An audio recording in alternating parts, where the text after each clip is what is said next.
बाजार के लिए बेहद खास, बेहद अहमियत वाले दिन आज आप सबका स्वागत है और आज हम मना रहे हैं वेल्थ क्रिएशन डे। उस पर करेंगे विस्तार से बातचीत। उससे पहले स्वागत है आप सबका शेयर बाजार लाइन में। नमस्कार, मैं हूं अनिल सिंह। और नमस्कार, मैं हूं दीपांशु भंडारी और वेल्थ क्रिएशन डे की बहुत बहुत बधाई सर। पहली बार हम ये मना रहे हैं और क्यों मना रहे हैं, क्या कैसे मना रहे हैं और क्या इसकी खासियत है और ये नाम कहाँ से है, उस पर विस्तार से हम चर्चा करेंगे। लेकिन उससे पहले एक बार आज का सेटअप पहले समझ लें और उसके बाद हमारे दर्शकों को बताएंगे कि आज के दिन की क्या खासियत है और ये खासियत क्यों है। पहले कच्चा तेल, जो भारतीय बाजारों के लिए सबसे बड़ा फैक्टर है, $120 के पार निकलता हुआ थोड़ी चिंता की बात आपके लिए बनती हुई नजर आएगी। वहां से $123 के आसपास इस वक्त है। सप्लाई थोड़े से अटकने के, रुकने के आसार नजर आते दिख रहे हैं। उसकी वजह से कच्चे तेल में आई है बड़ी तेजी। इसके साथ ही SGX निफ्टी और एशियाई बाजार कमजोरी के साथ ट्रेड करते हुए दिख रहे हैं। डाउ में कल कमजोरी का डर था ही, लेकिन उम्मीद से कहीं ज्यादा कमजोर हैं। 450 अंक नीचे जाकर हम अमेरिका में बंद हुए हैं डाउ पर, और नेस्डेक भी लगभग 150 पॉइंट नीचे बंद होता हुआ दिखा है। इसके अलावा अंतर्राष्ट्रीय लेवल पर एक और बड़ा डेवलपमेंट, आज जो बाइडेन साहब पहुंच चुके हैं यूरोप में और नेटो की एक इमरजेंसी बैठक बुलाई गई है, उसमें वो हिस्सा लेंगे। यूक्रेन के राष्ट्रपति ज़ेलेंस्की भी वहां पहुंचेंगे और कल संयुक्त राष्ट्र में जो एक मानवीय आधारों पर जो कुछ हो रहा है युद्ध के खिलाफ, जिसमें वोटिंग पर भारत ने एब्सटेन किया है, उसमें हिस्सा नहीं लिया। तो ढेर सारा ग्लोबल एक्शन आपके लिए आज है। और आप देख सकते हैं वायदा कारोबार के हफ्ते की एक्सपायरी के दिन 4 के 4 ट्रिगर बाहर के हैं। हमारे अपने ट्रिगर भी आज बैक सीट पर है। दीप है ना, हमारा wealth creation day. Wealth creation day बिल्कुल। तो थोड़ी देर में जानना है सर कि एग्जैक्टली क्या है ये वेल्थ क्रिएशन डे और क्यों हम इसे मना रहे हैं, और आपसे राय भी लेनी है। पर एक बार जरा बाजार पर पहले नजर डाल देते हैं। जैसा आपने कहा वीकली एक्सपायरी है, पर ये अहम ग्लोबल ट्रिगर्स हैं और उसी की डोमिनेशन वापस आती दिख रही है। और सर कमोडिटी लगा था थोड़ी राहत आ गई पिछले हफ्ते, तब से अब तक 25% दौड़ चुका है कच्चा तेल। गजब की दौड़ हुई है, $98-100 से लेकर $123-125 की रेंज में। और ये चिंता की बात है, क्योंकि जो एक बड़ा कंफर्ट ये आ रहा था कि $140 के भाव गलत है जी, और वो अंधाधुंध ऐसे ही बढ़ गए, डर से बढ़ गए। अब डर के साथ साथ सप्लाई के इश्यू आ रहे हैं। अब वो सप्लाई के इश्यू वाकई में सही है, आर्टिफिशियल है, इतनी समझ हमें है नहीं। क्योंकि ये युद्ध के बीच में जो पाइपलाइन फूटी है, अब वो पाइपलाइन फूटी है, नहीं फूटी है, जानबूझ के फोड़ी है या वाकई में फूट गई है, यू नेवर नो क्या सही है। लेकिन जो सही है वो सामने आपके है, वो है कच्चे तेल का भाव जी। और ये भाव हमें ये दिखाता है कि कंफर्ट नहीं आ रहा। दूसरी बात एक और है दीप, अगर हम तेजी के वक्त ये बोलते हैं कि भाई देखिए स्क्रीन पर करेक्शन पूरा करके बाजार धीरे धीरे ऊपर बढ़े हैं, ये बहुत अच्छी सेहत की बात है, तो ये बात कच्चे तेल पे भी लागू होती है कि आपने एक अच्छा करेक्शन दिया और इस बार जो आपकी तेजी बनी है वो गैप से नहीं बनी है। $100 के आसपास आने के बाद कच्चा तेल धीमे धीमे स्क्रीन पर हर एक लेवल पर बाय सेल होकर ऊपर आ रहा है। तो ये कच्चे तेल की तेजी थोड़ी आपको इस बात की तरफ भरोसा देगी कि ये सस्टेनेबल हो सकती है। हाँ, कच्चे तेल की इस तेजी का मूड एक ही चीज बिगाड़ सकता है कि दुनिया भर में शांति आने के संकेत आए। कि आज नेटो की बैठक है, अगर नेटो की बैठक में फिर से ज़ेलेंस्की यही कहते हैं अमेरिकी राष्ट्रपति के सामने और नेटो देशों के सामने कि मेरा स्टैंड क्लियर है, मैं आपके साथ नहीं आऊंगा, मुझे आना ही नहीं है, या फिर नेटो को जोश मिल जाए बाइडेन साहब की प्रेजेंस से और वो ये कहें कि चलिए हम आपके साथ तैयार हैं, ये है वो, मतलब कहने के लिए नहीं, करने के लायक कुछ दिखाएं। तो आज ये बैठक इंपॉर्टेंट है, बाजार इससे संकेत लेने की कोशिश करेगा। और यहाँ पर दोनों तरह की चीज हो सकती है, मेक और ब्रेक वाला मामला है। अगर आपको कुछ अच्छी चीजें सुनने को मिल जाए, सॉल्यूशन मिल जाए, क्योंकि एक चीज क्लियर है कि लड़ना कोई नहीं चाहता, और कम से कम लंबे समय तक और जिंदगी भर तो कोई नहीं लड़ना चाहता, क्योंकि सबने लड़ के बहुत देशों ने देख लिया। सबसे बढ़िया एग्जांपल आपके सामने वियतनाम का है कि किस तरह से आपने लड़के पूरी जिंदगी खराब की है। तो आप एक लिमिटेड समय के लिए लड़ाई कर सकते हैं। ये चीज रशिया को भी समझ में आ रही है, यूक्रेन को भी आ रही है, हमें भी आ रही है जो हम न्यूट्रल हैं, और बाकी सारी दुनिया के देशों को भी आ रही है। तो अल्टीमेटली लड़ाई तो रुकनी है। अब वो किस पॉइंट पर कैसे किस तरीके से रुकेगी ये पता नहीं है। क्लाइमैक्स तो होगा 3 घंटे बाद पिक्चर का, है ना, वो पता है कि पिक्चर 3 ही घंटे की है लेकिन वो पिक्चर 3 घंटे की है, 2.5 घंटे की है, 3.25 घंटे की है, वो आपको देखने के बाद पता चलता। तो एग्जैक्ट टाइम 3 घंटे पिक्चर की ड्यूरेशन का और एग्जैक्ट क्लाइमैक्स। बॉलीवुड की मूवी तो है नहीं कि आप कहीं से शुरू करें कहीं भी खत्म करें तो भी आपको पता है कि एंड क्या होना है करेक्ट। तो ये तो ऐसा है कि अब इसका क्लाइमैक्स कहाँ होगा दीप, कैसे होगा, कहाँ होगा, थोड़ा सा समय आगे पीछे हो सकता है, कैसे होगा ये हमें पता है। कि अल्टीमेटली दोनों को रुकना ही रुकना है। ही। सो अगर आज की ये बैठक जो है नेटो की, अगर इसमें किसी तरह के कोई संकेत आ जाए तो मुझे लगता है कल का सेशन फिर उस हिसाब से आपके लिए एक मेक और ब्रेक वाला हो सकता है। अगर खराब होना है तो भी मुझे लगता है आज कल में संकेत आ जाएंगे बाजारों के लिए, और बाजारों को अगर ठीक होना है तो भी आज कल में संकेत आ जाने चाहिए। बिल्कुल। तो ये सबसे इंपॉर्टेंट ट्रिगर है। इस युद्ध को लेकर जो बाइडेन साहब का दौरा है यूरोप का, ये निर्णायक है। और मैं उम्मीद कर रहा हूं पॉजिटिव साइड पर कि अल्टीमेटली सबको पता है ज्यादा लंबा लड़ नहीं सकते। एक्चुअली देखा जाए ना, अगर आप सबके सारे जितने दुनिया के लीडर्स हैं उनकी आप मानसिकता पढ़ने की कोशिश करें ji, Biden, Johnson, Macron, Zelensky, Putin, हर आदमी यही चाहता है कि एक ऐसा समझौता निकले जो सम्मानजनक हो मेरे लिए, सबके लिए कुछ तो हमारी इज्जत बनी रहे, एक्सेप्ट चाइना। बाकी सब यही चाहते हैं कि मेरी इज्जत बनी रहे। चाइना को तो मालूम कि मेरी तो इज्जत बन गई जो बननी थी और मुझे कोई फर्क नहीं पड़ रहा, आप कुछ भी करो।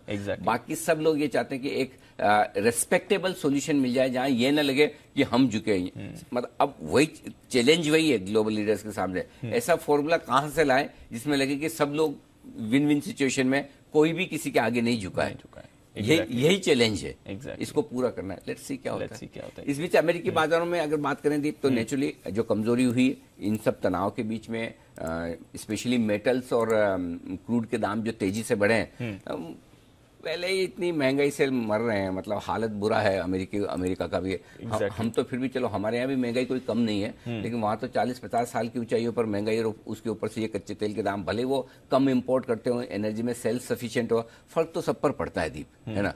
सो वो सारी चीजें हैं। बॉन्ड यील्ड आपके थोड़े से ठंडे हुए, हल्की राहत है, लेकिन ओवरऑल अमेरिकी बाजारों में भी वॉलेटिलिटी को बहुत बढ़ती हुई दिख रही है। वापस से हम थोड़े वॉलेटाइल जोन में जाने की कोशिश करें, और ये मेरी चिंता की बात है। मेरे लिए ये चिंता नहीं कि कमजोर हुए हैं, तेजी मंदी एक आध दिन की चलती रहेगी, लेकिन आपके लिए अगर वॉलेटिलिटी बढ़ती है वो चिंता की बात आती है। इसका मतलब ये कि आप क्या कहीं वापस से जिस कंफर्ट जोन में आ गए थे कि नहीं अब ज्यादा दिक्कत वाली बात नहीं है युद्ध को लेकर, क्या वो कंफर्ट वापस से मिसिंग हो रहा है, जा रहा है। वॉलेटिलिटी बढ़ना अमेरिकी बाजारों के लिए वो अच्छा संकेत नहीं। तो थोड़ा आज ग्लोबल संकेत इसी लिहाज से हमारे लिए नेगेटिव साइड पर हैं। बिल्कुल, तो ग्लोबल संकेत तो नेगेटिव है, मूड माहौल खराब कर रहे हैं। इसमें हम हमारी कल की सुस्ती भी जोड़ लें सर, और साथ में ये भी जोड़ लें कि आज वीकली एक्सपायरी भी है, तो कितना इम्पैक्ट हो सकता है? आप बड़े दयालु हैं, कल की कमजोरी को सिर्फ सुस्ती कह रहे हैं। कल की गिरावट खराब थी। ये कल की गिरावट उतनी ही खराब थी जितनी परसों की रिकवरी अच्छी थी। क्योंकि परसों की रिकवरी अनएक्सपेक्टेड थी और कल की गिरावट अनएक्सपेक्टेड। देखिए, ऊपर करेक्शन आएगा, प्रॉफिट बुकिंग आएगी, ये समझ में आ रहा था एक बढ़िया ब्रेकआउट के बाद, इसलिए हम कहते थे कि इंतजार करेंगे, ब्रेकआउट के बाद ही खरीदेंगे। 17,350 के ऊपर ब्रेकआउट मिला, 100 पॉइंट और आपको मिले। 36,600 के ऊपर ब्रेकआउट मिला, 825 तक गया, तो हमारे ऊपर के टारगेट तक तो पहुंचा है। लेकिन वहां से इस तरह से एक तरफा तेजी से गिरेंगे ये अंदाजा भी नहीं था, ऑनेस्टली कह रहा हूं। करेक्शन का अंदाजा था कि आएंगे, नीचे आ सकते हैं, लेकिन डे लो पर जाकर बंद होंगे, इस तरह से गिरेंगे, इसका अंदाजा कम था। क्योंकि ब्रेकआउट के बाद आपको एक दिन तो सस्टेन करना चाहिए, वो कर नहीं पाए। सो कल आपको नीचे की तरफ बाजार ने शॉक दिया है, परसों ऊपर की तरफ सरप्राइज दिया था। वही चीज है जिसकी बात हम अमेरिका में कर रहे थे।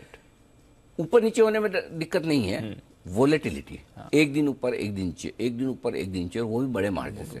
सो वापस वोलेटिलिटी आ रही है। सो हम जो एक कंफर्ट जोन में आने की कोशिश कर रहे थे, उस कंफर्ट जोन में वापस से अलर्ट मोड में आना है। आराम से सावधानी से बैठ जाने वाला टाइम फिर से नहीं है। रेंज वाला ट्रेड है, दोनों तरफ के मौके मिलेंगे। नीचे में बहुत डरना नहीं है, ऊपर में बहुत कॉन्फिडेंट नहीं होना। ये वाली पिछले हफ्ते की स्ट्रेटेजी पे फिर से आपको काम करना पड़ेगा। सो कल जो प्रॉफिट बुकिंग आई है, हालांकि दीप एक चीज देखिए, तो आप डेटा उतने बुरे नहीं है। हम आगे विस्तार से बात करेंगे, और बहुत सारी चीजें अच्छी है डेटा में। एफएनओ के डेटा में भी, एफआईएस के डेटा भी उतने बुरे नहीं है। लेकिन फिर भी एक चीज क्लियर कट है कि इस वक्त जो माइंडसेट बाजार की दिख रही है, वो ये दिख रही है कि बड़े मुनाफे के लिए किसी भी तरफ ट्रेड मत करो। मतलब ये पिच ऐसी है ना, जहां आप चौके और छक्के मत मारिए, सिंगल्स लीजिए। आप सोचो कि मतलब वो 16 गज के दायरे में प्लेयर है, मैं उठा के मारूंगा और उसके सर के ऊपर से निकाल के बाउंड्री निकल जाएगी, पता चला आप कैच आउट हो गए। बॉल को टाइम नहीं कर पाए प्रॉपरली। सो वो जो टाइमिंग है ना, वो बहुत इंपॉर्टेंट हो रही है। वो करना आसान काम नहीं, ना क्रिकेट में ना मार्केट में। है ना। सो थोड़ा सा वापस हम अलर्ट मोड में आएंगे, सावधानी वाले मोड में आएंगे, और कॉन्फिडेंस से थोड़ा सा हम कोशिश मीन्स हाँ, मतलब रियलिस्टिक मोड में रहेंगे। हाँ, बहुत डरना नहीं है, बहुत ओवर कॉन्फिडेंट नहीं होना। छोटा छोटा मुनाफा लेते हैं। हाँ, वो वाली चीज दिख रही है जब तक कि बाइडेन साहब का यूरोप दौरा खत्म ना हो। अब हमें संकेत, अगला जो नेक्स्ट ट्रिगर है, देखो एक चीज तो क्लियर अपनी बात हो रही काफी दिन से कि हमें कच्चे तेल देखना है, करेक्ट। yes. और कच्चा तेल 110 से 120 की रेंज में एक्सेप्टेबल है। 110 के नीचे आएगा हम ठीक होना शुरू करेंगे, 120 के ऊपर जाएगा हम खराब होना शुरू करेंगे। बिल्कुल 120 के ऊपर आया तो थोड़ा हमारे लिए सिंपल, जो आम लोगों के लिए कच्चा तेल देख के आप डिसीजन ले सकते हैं मार्केट के बारे में थोड़ा। दूसरा जो बड़ा ट्रिगर है वो बाइडेन साहब का दौरा खत्म होने से, उसके खत्म होने पर यह समझ में आएगा कि मामला सुलझेगा या उलझेगा। करेक्ट, ठीक है। ये दो ट्रिगर है बस। तो इन दो ट्रिगर पे, क्योंकि दूसरा ट्रिगर आसानी से आपके समझ में नहीं आएगा, क्या बोलते हैं, क्यों बोलते हैं, उसका मतलब क्या है, वो सब समझना पड़ेगा। कच्चा तेल तो हमें समझ में आता है, कुछ भी बोलेंगे उसका असर तुरंत से आपको कमोडिटीज में दिख भी जाएगा। तो अपने तो सिंपल है ना, जब इम्पैक्ट दिख रहा है वहां से संकेत ले लो, देखते रहो, सिंपल देखते रहो। अंडरस्टूड सर, ठीक है। 1 महीना हो गया युद्ध को, और आज 1 महीना हो गया। 1 महीना हो गया, 24 तारीख का था ये, 24 तारीख ओके कुछ और भी मायने हैं इस तारीख के, जिससे आपसे जानेंगे। पर आज की स्ट्रैटेजी शुरू करते हैं सर, बताइए। ग्लोबल संकेत दीप नेगेटिव साइड पर हैं, एफआईएस के संकेत भी नेगेटिव साइड पर हैं। 481 करोड़ का बाय फिगर देख के खुश में तो ये क्यों, वो मैं आगे बताता हूं आपको। घरेलू फंड्स के संकेत न्यूट्रल हैं, वायदा कारोबार के संकेत न्यूट्रल से हल्के पॉजिटिव साइड पर, ये इंटरेस्टिंग है, हल्के पॉजिटिव साइड पर न्यूट्रल से। सेंटिमेंट न्यूट्रल है और ट्रेंड न्यूट्रल है। तो आज अनफॉर्चुनेटली क्लियर कट एक भी पॉजिटिव नहीं निकला है, नेगेटिव 2 है ग्लोबल और एफआईएस। ठीक है। निफ्टी 17,100 आपके लिए मजबूत सपोर्ट का काम करेगा। 16,875 16,975 स्ट्रॉन्ग बाय जोन है। यहां पर आए तो बिना किसी इन्विटेशन के खरीदारी कीजिए, कितनी भी खराब खबर आने दे फिर भी लेना है आपको। ओके, आने दीजिए, खराब खबर आए तो भी लेना, ठीक है। ऊपर 17,275 17,350 हल्की फुल्की रुकावट की रेंज है। 17,450 17,500 स्ट्रॉन्ग सेल जोन है, जहां पर आपको करनी है पिक वाली। बैंक निफ्टी 35,750 35,900 तुरंत करेगा सपोर्ट का काम। इसके नीचे जो परसों के लोज है वही आपके लिए स्ट्रॉन्ग बाय जोन बनेंगे।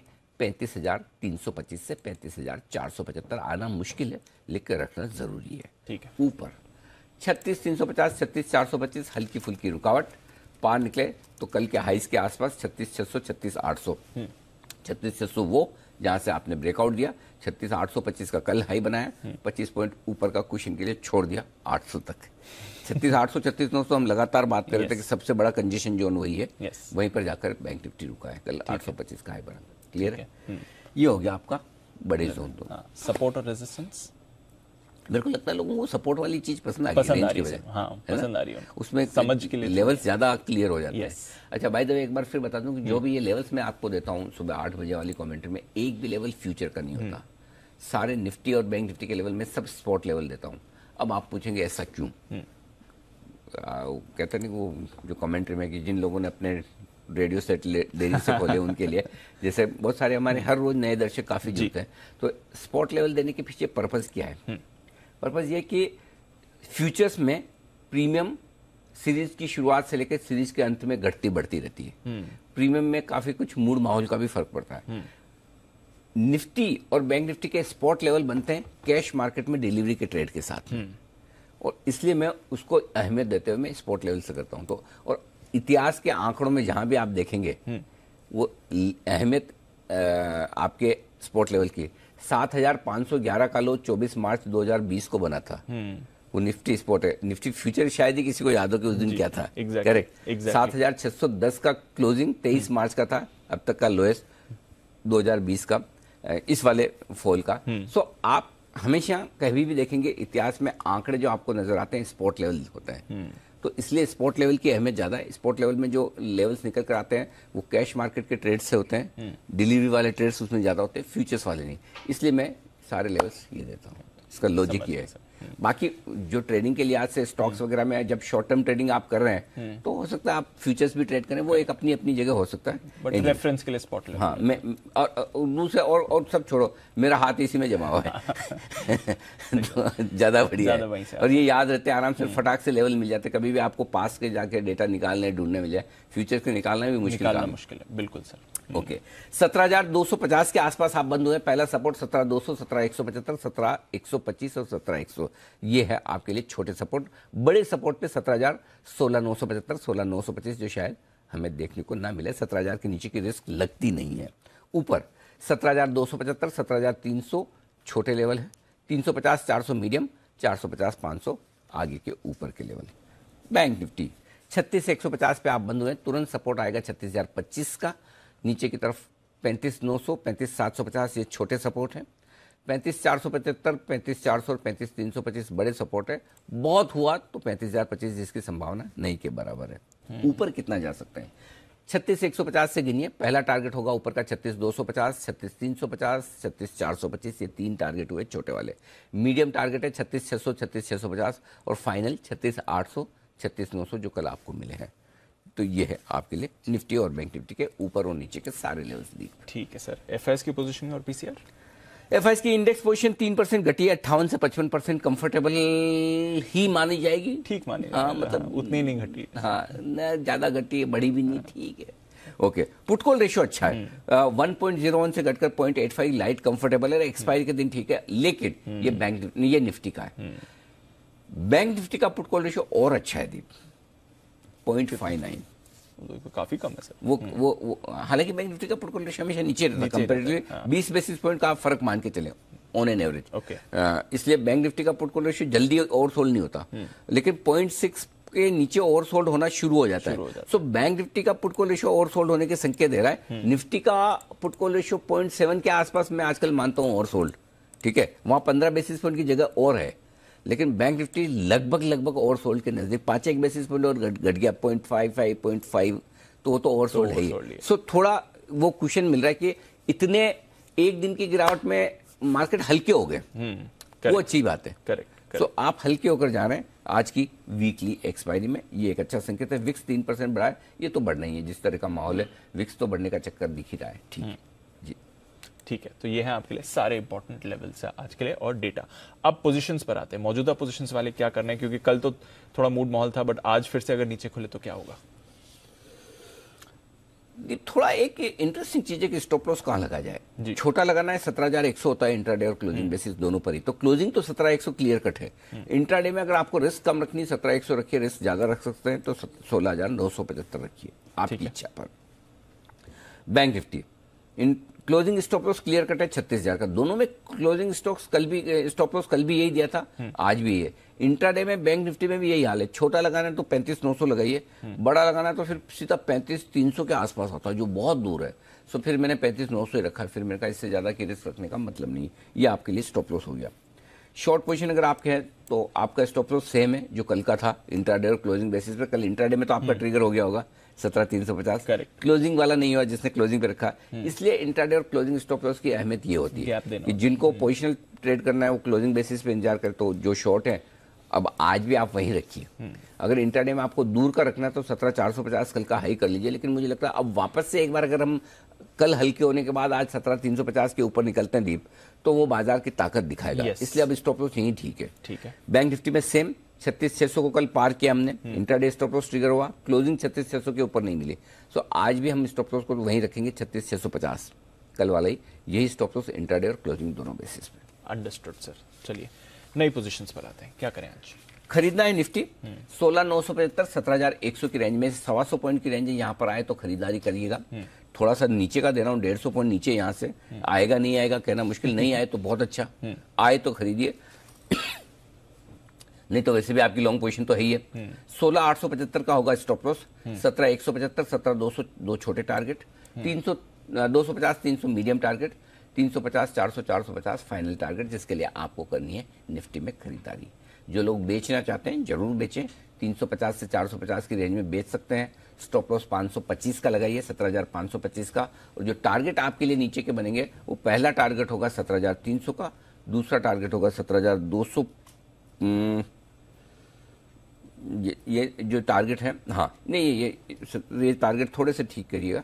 17,400 और 17,350 का टारगेट हटा दीजिए, बाकी सारे ठीक हैं। तो पहला टारगेट आपका बनेगा 17,300 का, उसके बाद 17,250, 200 ये छोटे टारगेट हो गए, 175, 125 मीडियम और 17,100 ये फाइनल टारगेट है। ये बिल्कुल परफेक्ट है। और चाहे तो एक और जोड़ दीजिए 17,000 का, इसमें 17,000 तक की जगह है, तो 17,000 तक के टारगेट के लिए आप बिकवाली कर सकते हैं 17,350, 17,450 की रेंज में। ये आपके हो गए परफेक्ट टारगेट शॉर्ट साइड पर। ठीक है। Bank Nifty?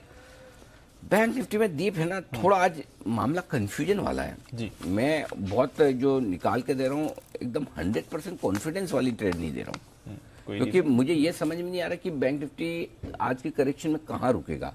दो जगह है रुकने के लिए, एक है 35,750, 35,900, दूसरी जगह है 35,325 और 35,450 के आसपास, 475 के आसपास, वहां पर दूसरी जगह 35,325, 35,475, दोनों में से कहाँ रुकेगा ये कहना मुश्किल है। इस हिसाब से मैंने स्ट्रेटेजी बनाई। तो पहले अगर बड़े लेवल की बात करें, फर्ज करें कि ग्लोबल खराब हो जाए, कुछ हो जाए, एक्सपायरी का दिन है, थोड़ा ज्यादा गिर जाए, लगता कम है, लेकिन फिर आपको खाली समझने के लिए मैं बता के दे रहा हूँ 35,325, 35,475 ये सपोर्ट रेंज है। यहाँ पर आए तो जरूर खरीदिए। स्टॉप लॉस दूर का दे रहा हूँ, मुझे पता है, मैं सोच समझ के दे रहा हूँ। 35,000 का आप लगा पाए तो ही खरीदिए, और फिर भी किसी को छोटा लगाना है आप 50 पॉइंट नीचे का लगा दो, आपकी मर्जी है, ठीक है। ऊपर में 35,650, 35,750 दो छोटे टारगेट, 900, 36,025 मीडियम टारगेट और 36,150, बस इतने ही टारगेट के लिए आपको यहाँ खरीदारी करनी है, छोटे टारगेट के लिए। दूसरा टारगेट, दूसरा जो मेरा सपोर्ट रेंज है जिसकी मैं बात कर रहा हूँ 35,750, 35,900, मेरा मन करता है कि यहाँ पे भी खरीदारी की जा सकती है। ओके। अगर कच्चा तेल आपका बहुत नहीं बढ़ रहा है, डाउ फ्यूचर 25-50 ही नीचे है, और कोई ऐसी खराब खबर नहीं, तो इस रेंज में ही खरीद लीजिए एग्रेसिव ट्रेडर के तौर पर। ये ज्यादा एक्शनेबल ट्रेड मुझे दिख रहा है। स्टॉप लॉस आपका होगा 35,650 का, ठीक है, अंडरस्टूड। 36,025, 36,150 दो छोटे टारगेट है, 250, 350, 425 मीडियम टारगेट है, 36,600, 650 और 800 फाइनल टारगेट। ओके। ये सबसे इसको राउंड कर लीजिए, ये वाली काम की स्ट्रेटेजी है। लेकिन चूंकि ये नहीं पता है यहीं पे रुकेंगे नीचे, इसलिए मुझे दोनों देना जरूरी है। अंडरस्टूड, करेक्ट, क्योंकि अभी 8, सवा 8 बजे आप एग्जैक्ट नहीं अंदाजा लगा सकते कि पूरे दिन भर क्या होगा। सो हमारी तैयारी दोनों तरफ की होनी चाहिए। बिल्कुल भाई, पेपर क्वेश्चन तो सब पढ़ के जाएंगे ना, सवाल तो सब याद करके जाएंगे। अब क्या पेपर में आएगा पता थोड़ी है, पता नहीं है। बिल्कुल। अगर पता चल जाए 10 में आएंगे तो और 10 में से 5 ही करने हो। अगर ये सबको पता चल जाए, कोई आदमी 5 से छट्टा ना पड़े। सही बात है। हाँ, बोले सोचे 5 ही तो ना, 5 के 5 ही ढंग से पढ़ के 100 मार्क्स का वही अटेम्प्ट करना, उसमें से 80 आ जाए तो क्या कहना है। लाइफ इतनी आसान होती, काश। न एग्जाम के वक्त है न मार्केट में। हमारा तो रोज सुबह 8 से 8:30 एग्जाम होता है, 3:30 बजे रिजल्ट आ जाता है, पास हुए कि फेल। करेक्ट। तो ऐसा हाल है। तो अब बेचने की बारी जी। बेचने के लिए अच्छी जगह जो है दीप, वो है 36,600 से 36,800। 36,600 जहां से ब्रेकआउट मिला, 36,825 कल का हाई है। इस रेंज में फिर से अगर आज मिले किसी वजह से, वहां बेचे। 37,050 का स्टॉप लॉस है, थोड़ा दूर का है, सेम। तो ऐसा नहीं कि मैं लॉन्ग साइड वालों के लिए स्टॉप लॉस दूर का देता हूँ, शॉर्ट वालों को भी आज दूर का दिया है, और पर्पजली दिया है। अब आप पूछेंगे पर्पज क्या है इसमें? पर्पज ये है कि आज वीकली एक्सपायरी है दीप, और वीकली एक्सपायरी ढेर सारी खबरें हैं, ढेर सारे ट्रिगर्स हैं। इंट्राडे में कुछ बड़ा मूव अचानक से थोड़ी देर के लिए आ जाए तो उसमें आपका नुकसान नहीं होना चाहिए। उस हिसाब से मैं आज लंबे दे रहा हूँ स्टॉप लॉस। कई बार मैं जानबूझ के छोटे देता हूँ और कई बार जानबूझ के लंबा स्टॉप लॉस देता हूँ। तो आज अगर आप लंबा स्टॉप लॉस फॉलो कर सकते हैं तो ही ट्रेड करना है। 36,475, 36,350 और 36,250 ये 3 छोटे टारगेट हो गए आपके। 36,150 और 36,050 मीडियम टारगेट, 35,900, 35,750 फाइनल टारगेट। ये हो गया आपके लिए बेचने की राय बैंक निफ्टी पर। ठीक है। अग्रेसिव, अब एग्रेसिव सेलर्स के लिए बेचने की राय और अलग से है जी, और वो 36,425, 36,600 की रेंज में ही बेच सकते हैं, जहां से आपको ब्रेकआउट मिला था। और यहां पर आपको स्टॉप लॉस लगाना है 36,650 का, बस यहाँ 50 पॉइंट के स्टॉप लॉस से बेच दीजिए। और टारगेट आपके लगभग सिमिलर हैं, 36,350, 250, 150 छोटे target, 36,025, 36,900 medium target, 35,750, 35,475 final target. ये है। तो बैंक निफ्टी में थोड़ा सा आज दोनों तरह के ट्रेड है, एग्रेसिव के लिए भी, और निफ्टी में तो सिंपल एक ट्रेड ही है। ठीक है। चलिए, तो ये है आपके लिए सारे लेवल्स। अच्छा, थोड़ा डेटा भी समझा दे सर एफआईएस की तरफ से। थोड़ी थोड़ी बाइंग आ रही है, कल भी थोड़ी आती हुई दिखी, बट ज्यादा भरोसा नहीं है उस पर। मजा नहीं ना, कल के अच्छे थे डेटा था, ना परसों के अच्छे थे। 481 करोड़ की खरीदारी में क्या इंप्रेस करेंगे? सामने 580 करोड़ का आपने स्टॉक्स भेज दिया, यानी कि नेट स्टॉक 100 करोड़ के बेचे। 1146 करोड़ के इंडेक्स भेज दिए, तो बेच तो रही हैं। हाँ, अच्छा फील करना है तो ये फील करो कि हम तो 7,500 करोड़, 6,500 करोड़, 8,500 करोड़ के दिन के कैश के बिकवाली के नंबर देख के अब ये क्या है, मच्छर है। करेक्ट है ना? सो उस हिसाब से आप खुश हो सकते हो, होना भी चाहिए, हैं भी, तभी तो हम गिर नहीं रहे ज्यादा। करेक्ट, 100-200 पॉइंट में हो जाते हैं। सो आप जैसे देखना चाहें, half glass full, half glass empty. खराब देखना चाहें तो कि ये खरीद नहीं रहे, अच्छा देखना चाहें तो ज्यादा बेच नहीं रहे। लोकल फंड्स भी अब वेट एंड वॉच वाले मूड में आ गए। जो दम लगा के नीचे खरीदे तो बोला हमारा काम 16,000 पे, 17,000 के ऊपर हमारा नहीं है, आपसे लिया जाए तो लीजिए, हम नहीं लेंगे। 300 करोड़ के, लेकिन छोटी बिकवाली की तो कोई खास दिक्कत वाली बात नहीं। ये हो गया आपके डेटा एफआई के और घरेलू फंड के। एफएनओ 17,300 के ऊपर निकलकर टिकेंगे तो ही ताकत दिखेगी। जो कल 2:30 बजे वाला लेवल आपको दिया था कि 17,315 प्रिसाइजली, उसके ऊपर निकल नहीं पाए। 305 तक पहुंचे थे, वहीं रुक गए। आज भी वही इंपॉर्टेंट लेवल है दीप। और क्यों है? 17,300 के पुट पर 28 लाख शेयर हैं, लेकिन कॉल्स में 58 लाख शेयर हैं। तो 17,300 के ऊपर निकलकर टिकेंगे, 17,315 के ऊपर, तो ही ताकत का पहला अंदाजा आएगा। जब तक उसके नीचे आप कल से जो खराब हुए वो खराब ही है। तो 17,315, 17,325 के ऊपर से ही तेजी फील करना शुरू किए, और ज्यादा और हो तो 17,350 मान लीजिए। सो बेसिकली आप ये कह सकते हैं 300-350 कंजेशन जोन हो गया आपके लिए आज के लिए, और उसके पार निकलेंगे तो ही तेजी फिर से फील करना है। 300-350 अदरवाइज कंजेशन जोन है। ठीक है, नीचे कितना जा सकते हैं? सपोर्ट का है, पुट साइड पर डेटा बहुत ज्यादा है नहीं, स्ट्रॉन्ग सपोर्ट 17,000 के आसपास है। ऊपर कितना भी जोर लगा लें, आज तो खैर वीकली एक्सपायरी 17,500 पे 85 लाख शेयर कॉल राइटर्स खड़े दबा के कॉल बेचे। एक चीज क्लियर दिख रही दीप की, आखिर कॉल बेचने में लोगों को बड़ा मजा आ रहा है। आप अब बता भी रहे थे, पहले भी आपने बताई थी। थोड़ा सा मौका मिलता है, धाड़ धाड़ धाड़ एकदम ऐसा कॉल बेचते हैं कि मतलब प्रीमियम आई जाए, आ भी रही है। तो देखो 17,300 पे 58 लाख शेयर है, 17,400 पर 58 लाख शेयर है कॉल्स में, 17,500 पर 84 लाख शेयर है कॉल राइटर्स, मतलब दबा के गिराने। हाँ, और पुट राइटर बेचारे थोड़े से, कितना? 17,300 पे 28 लाख, 17,200 पे 24, 17,100 पे 22, 17,000 पे 37। तो पुट तेजी करने वाले में कम कॉन्फिडेंस कम है। गिरे तो ज्यादा गिरना भी नहीं चाहिए ना सर, गिरना भी नहीं चाहिए, लॉन्ग कम है, इसलिए put call ratio lighter note पे 0.85 है। और put call ratio lighter note पे इसलिए कि कॉल राइटिंग काफी तगड़ी हुई है। अब आइए बैंक निफ्टी, 36,000 मेक और ब्रेक लेवल है। 36,000 के नीचे फ्रेश खराबी होगी, 35,900, 36,000 सुबह सुबह ये सपोर्ट बन जाएगा। 17 लाख शेयर पे वहां पर हाईएस्ट ओपन इंटरेस्ट है। 36,500 पार करना मुश्किल होगा। 36,500, 36,600 आपके लिए ऊपर रुकावट है। 29 लाख शेयर वहां पर है, हाईएस्ट ओपन इंटरेस्ट है। तो वायदा कारोबार के डेटा 36,000, 36,500 की रेंज दिखा रहे हैं। 100 पॉइंट दोनों तरफ गिन लीजिए। 36,600 पार हुए 200 पॉइंट, और 36,900 के नीचे गए तो 35,900 के नीचे गए तो 35,750। ये डेटा आपके लिए आ गए सर। चलिए, सारे लेवल, सारी स्ट्रैटेजी आपके है सामने। अब आते हैं आज की बड़ी बात पर सर, क्या है ये वेल्थ क्रिएशन डे? थोड़ा समझाएं इसके बारे में। दीप, यही समय था 2 साल पहले, जब मतलब मैंने अपने 51 साल की जिंदगी में इतना खराब समय कभी देखा नहीं सुना नहीं। मैं क्या, लगभग हम जो भी इस वक्त हैं, हम सब ने कभी जिंदगी में ये नहीं सोचा था कि एक ऐसा वक्त आएगा जब हम कुछ नहीं कर सकते घर में बैठे रहने के अलावा। बिल्कुल बिल्कुल। और 23 मार्च को मार्केट ने क्लोजिंग बेसिस पे लो बनाया था 7,610 का निफ्टी पर। 24 मार्च आज का दिन इंट्राडे में 7,511 का लो बना था। तो मैं आज इंट्राडे के 7,511 के लो को मानता हूं। और इस दिन को बहुत लोग याद करते हैं, कल भी याद करते थे, देखिए मार्केट गिर गया, 23 मार्च का वो दिन है, मनहूस दिन है, 24 मार्च का मनहूस दिन है। मैं आपसे दिल पे हाथ रख के एक सवाल पूछता हूँ, मतलब आप अपने दिल पे हाथ रख के जवाब दें जी। आज अगर आपके हमारे पास, जिनके पास पैसा है, नेचुरली जिनके पास पैसा है या जो पैसा कमाना चाहते हैं वही चैनल देख रहे हैं जी, करेक्ट। कितने लोग आज ये चाहते हैं कि वापस से मुझे वो लेवल मिले? मजा आ जाएगा सर अगर एक ही दिन के लिए, एक दिन खाली एक दिन कुछ हमारे ऑर्डर जाने के लिए, सिर्फ हमारे ऑर्डर ऐसा ना कि पहले वाला।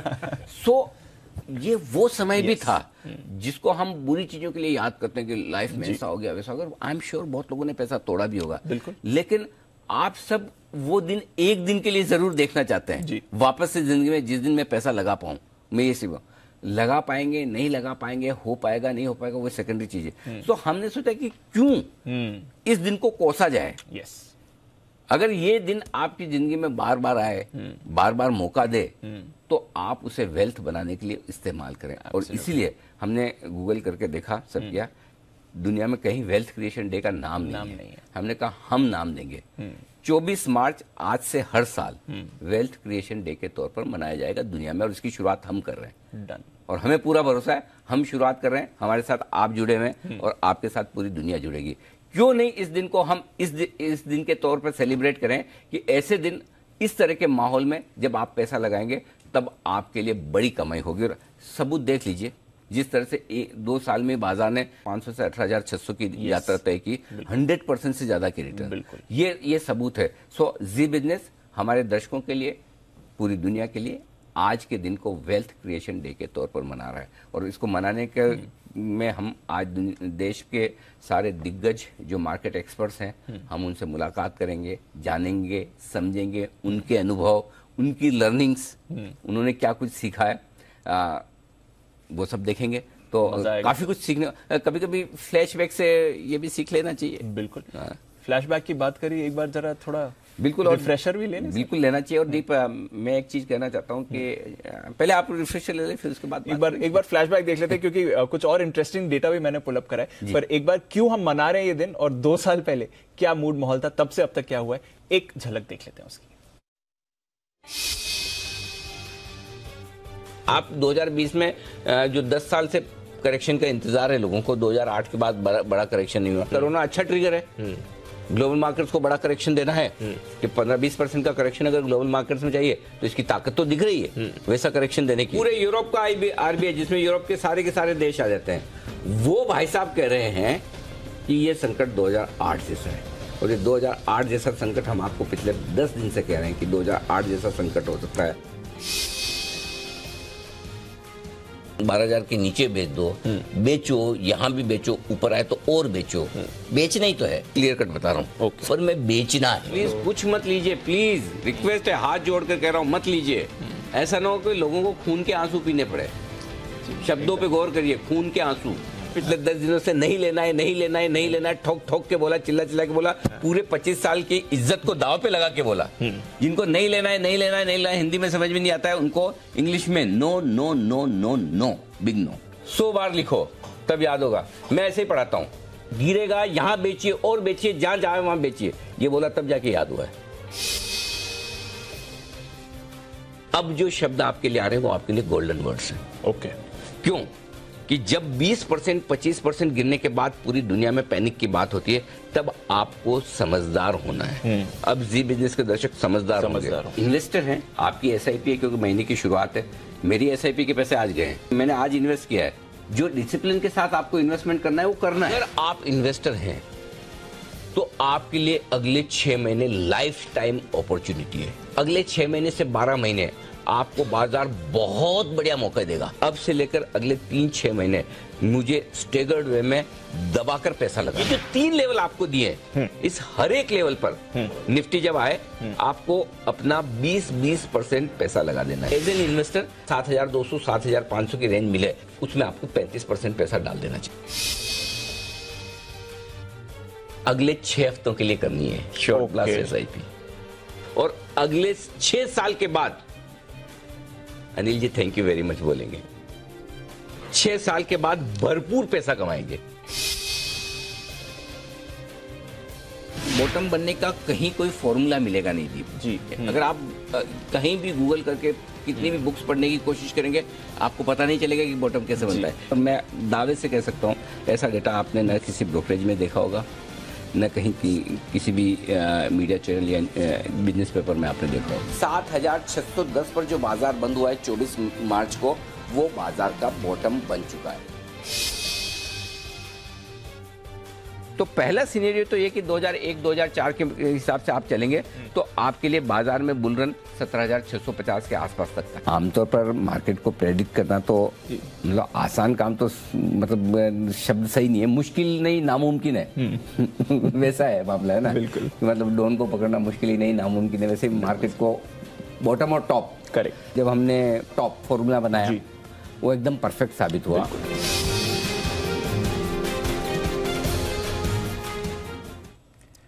Wealth creation day, Anil ji, जबरदस्त लर्निंग रही है सर। वो जबरदस्त एक्सपीरियंस था, वो समय भी अलग था और वहां से जो लर्निंग रही है वो जबरदस्त रही है। मैंने आपकी स्ट्रैटेजी जो 2 साल पहले इस दिन हम डिस्कस कर रहे थे इसी समय, वो पुल अप करी है और 2-3 चीजें इंटरेस्टिंग आपने कही थी। एक कब तो की? 2 साल पहले, 24 मार्च की 2020। अच्छा, ओके, 2020 एग्जैक्टली 2 साल पहले हमने बात करी थी। अच्छा ही था ना? कुछ अच्छा ही था ना? जबरदस्त थी सर, जबरदस्त थी, क्योंकि इससे पहले दिन निचला सर्किट लगा था, 7,600। आपने कहा था ये ओवरसोल्ड है, अब हो गया है, एक बार के लिए अब बाजार यहां से बाउंस बैक करेगा। तो जो आपने इंटरडे लेवल्स दिए थे वो हिट हुए, स्टॉप लॉस नहीं हिट हुआ, 7,500 का स्टॉप लॉस दिया था, 7,500 हिट नहीं हुआ, 7,511 का लो था। घूम गया।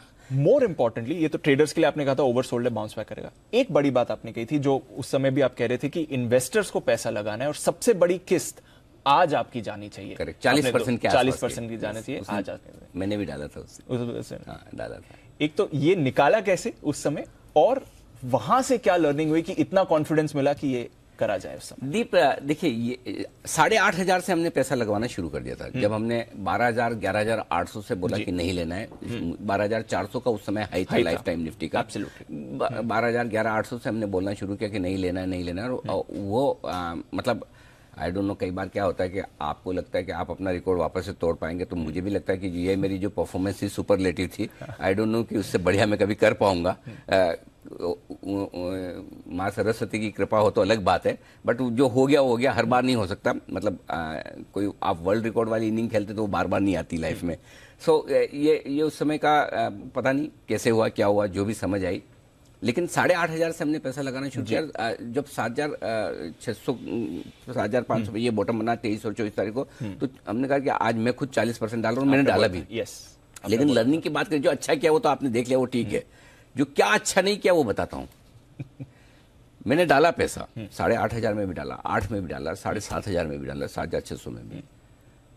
एग्जिट बहुत जल्दी हुआ, जल्दी हो गया। 10,200 10,400 के आसपास मैंने सोचा कि 7,500 से 10,000 इतना एक महीने में ही हो गया। हाँ, और मैं तो 6 महीने मान के चल रहा, 6 साल मान के चल रहा। मेरा 6 महीने पैसा लगाइए, 6 साल बाद याद करेंगे। मुझे नहीं पता था कि 6 महीने बाद ही याद करना शुरू कर देंगे। सो पहली चीज तो ये कि इतनी फास्ट अपसाइड आएगी, ये मैंने बिल्कुल नहीं सोचा था। तो जो नहीं पता है, तो एक लर्निंग ये सबसे बड़ी रही कि अगर बाजार आपको झटके जब देता है, जब शॉक दे सकता है, तो सरप्राइज अपसाइड में भी कर सकता है, पहली चीज। और वो जो दूरदर्शिता नहीं बनी, उस वजह से एक बार में 10,200-300 के आसपास मैंने सोचा कि चलिए प्रॉफिट बुक किया जाए, अच्छा पैसा बन रहा है इतने कम में। जब आप पूरी दुनिया पैसा बचाने में लगी है, हमारा बन रहा है, तो क्यों नहीं लिया जाए। फिर समझ में आया कि ना ना ना ना, ये तो तेजी कुछ अलग ही है। तब 10,800 11,000 के आसपास फिर री इन्वेस्टेड हुआ। तो लेकिन ठीक है, गलती सुधार ली, जल्दी सुधार ली, ज्यादा नुकसान नहीं हुआ, लेकिन गलती तो गलती है। जो ये लर्निंग है, इसमें लर्निंग गिरने में नहीं है बड़ी, लर्निंग बढ़ने में। और बढ़ने में क्या है कि गिरने में शॉर्ट साइटेड होते हैं, बढ़ने में भी हम शॉर्ट साइटेड होते हैं। कई सारे स्टॉक हमारे दर्शक, हमारे एक्सपर्ट होंगे जिन्होंने बहुत सही वक्त पे ढूंढे होंगे, लेकिन आप कितना कुंडली मारकर उस पर बैठ जाते हैं, मैं हिलूंगा नहीं। करेक्ट। हाँ, क्योंकि दुगुना होते आपको, दुगुना नहीं 10 गुना भी हो सकता है। ये मार्केट है, अगर आपने सही जगह लिया है। 40-50 रुपए में हिंडाल्को बिकता था, 80 रुपए में टाटा मोटर्स बिकता था, 70 रुपए में वेदांता बिकता था, 60 रुपए में। अब आप पीछे मुड़ के देखें। सो ये सबसे बड़ी लर्निंग मेरे इस फॉल की ये रही कि इन्वेस्टर हैं, 50-60% के मूव से सेटिस्फाइड मत होइए। जब इस तरह के फॉल आते हैं तो पैसा बड़ा बनाना है। ये चीज इस बार मैंने सीखी है। जबरदस्त लर्निंग। हाँ, ये अगली बार अगर ऐसा भगवान ने करे मौका आया कभी, तो अगली बार पक्के तौर पे लंबा खड़े रहेंगे और एक तरफा रहेंगे। तब क्या होता है, उसका बड़ा फायदा है। ऐसा नहीं कि चलिए ठीक है आपने 500,000 पॉइंट दिए, वापस एंटर हो गए, लेकिन उसका बड़ा फायदा क्योंकि वो कन्विक्शन आपका तब आता है बड़ा वाला लेने में, जब आप भी सोचते हो कि नहीं ये 7.5 वाला 15 हो सकता है। और ये आपको 7.5 वाला 15 हो जाएगा, ये 11,000 पे नहीं सोचना है, ये 7.5, 8,000, 8,500 पे ही सोचना है। ये मैं सीखा हूं इस बार। तो जो सही मायने में वेल्थ क्रिएशन होता है वो यही होता है। एग्जैक्टली, तब वेल्थ बनती है। और इसलिए आज हम वेल्थ क्रिएशन डे मना रहे हैं। हमारे सारे एक्सपर्ट्स भी हमारे साथ जुड़ेंगे। लेकिन आइए जल्दी से फटाफट, हमारी पूरी टीम तैयार है। खबरों वाले शेयर एक बार जरा जान लिए जाए। कुशल, वरुण और आशीष हमारे साथ तैयार है। वरुण, शुरुआत कीजिए। ओके, तो सबसे पहले यहाँ पे ट्रिगर्स के साथ शुरुआत करता हूँ। ट्रिगर्स में आज रुचि सोया का जो एफपीओ है वो खुलने वाला है। 28 मार्च को बंद हो जाएगा। 615 से 650 का प्राइस बैंड रखा गया है। मयूर यूनिकोटस बायबैक जो है वो शुरू होगा, 650 का प्राइस बैंड है। इसके अलावा एल&टी फंड जुटाने पर बोर्ड की बैठक है। एक्स डेट है वर्धमान टेक्सटाइल की स्टॉक स्प्लिट की 10:2, नंदम डेनिम बोनस इशू 2:1 का। वहीं कोटक बैंक यहाँ पे नजर रखेगा क्योंकि ब्लॉक डील के जरिए कनाडा पेंशन फंड जो है वो 4 करोड़ शेयर बेचने वाला है। 1681 से 1770 के भाव के बीच में बेचा जाएगा। 5,000 करोड़ के आसपास की ये डील मानी जा रही है। 0 से 5% के आसपास के डिस्काउंट में बेचा जाएगा। जी एंटरटेनमेंट यहाँ पे खास नजर रखेगा क्योंकि इन्वेस्को ने एजीएम की मांग जो है वो वापस ले ली है। इनका कहना है कि सोनी और जी की जो विलय है वो काफी बेहतर होगा और शेयर होल्डर्स को इसका एक बहुत बड़ा फायदा होगा। इसके लिए इन्होंने अपनी मांग जो है उसको वापस ले लिया है। सन फार्मा यहाँ पे प्लेंटिफ ग्रुप के साथ लैंडबैक्सी जेनरिक ड्रग की जो एप्लीकेशन है उसका मामला जो है वो सुलझ गया है। 3,700 करोड़ में ये मामला जो है वो सुलझ गया है। इसके अलावा हीरो मोटोकॉर्प यहाँ पे नजर रखेगा। कल हमने आपको सबसे पहले खबर दी थी कि छापेमारी हुई है हीरो मोटोकॉर्प के पवन मुंजाल जी के घर पे और ऑफिस में। इन्होंने एक अपडेट दिया है कि एक रेगुलर विजिट है आईटी डिपार्टमेंट की तरफ से, जो कि इनकी दिल्ली के 2 ऑफिसेस और मुंजल जी के घर पे हुआ है। तो ये अपडेट हीरो मोटोकॉर्प की तरफ से। ओके, तो ये है आपके लिए कुछ इंपॉर्टेंट खबरें। कुशल, बताएं कौन सी खबरें लेकर आए आप? देखिए, रुचि सोया का जो एफपीओ है वो आज से 28 मार्च तक खुलेगा। 4300 करोड़ का एफपीओ है। मोर इंपॉर्टेंटली कंपनी ने एंकर बुक के जरिए लगभग 1290 करोड़ रुपए जुटा लिए हैं, जिसमें क्वांट म्यूचुअल फंड 13.7% और एसबीआई लाइफ 9.7% हाईएस्ट यहां पर खरीदारी करते हुए दिखे हैं। टीसीएस आप देखिए यहां पर इसका जो शेयर बाईबैक था वो 7.5 टाइम्स सब्सक्राइब हुआ है। इनफैक्ट उससे ज्यादा ही 4 करोड़ शेयरों के सामने 30.12 करोड़ शेयर जो हैं ये टेंडर होते हुए दिखे हैं, जिसमें रिटेल एप्लीकेशन जो है करीबन 11.35 लाख की रही है और एक्सपेक्टेड एक्सेप्टेंस रेशियो जो है वो 22 से 24% का दिख रहा है। आईजीएल यहाँ पर दिल्ली एनसीआर में पहले सीएनजी के दाम बढ़ाए थे इन्होंने और अब पीएनजी के दाम इन्होंने 1 रुपए प्रति एससीएम बढ़ाए हैं। फिलाटेक्स इंडिया 29 मार्च को यहाँ पर बाईबैक पर बोर्ड बैठक होने वाली है। कुछ प्रमोटर एक्शन भी है जहां पर एल&टी फाइनेंस प्रमोटर एल&टी ने यहाँ पर 2.12 करोड़ शेयर्स खरीदे हैं 83.52 प्रति शेयर के भाव पर। साथ ही फंड एक्शन है नालको में, जहां पर integrated core strategies Asia fund ने लगभग 92 लाख शेयरों की बिकवाली की है 122 रुपए प्रति शेयर के भाव पे। और अंत में एक बल्क डील है अडवाणी होटल्स पर, जिसमें डेल्टा कॉर्प ने 4 लाख शेयरों की बिकवाली की है 97.37 पर शेयर के भाव पर। ओके, तो ये है आपके लिए कुछ इंपॉर्टेंट खबरें। आइए ब्रोकरेज रेडार एफआईआर।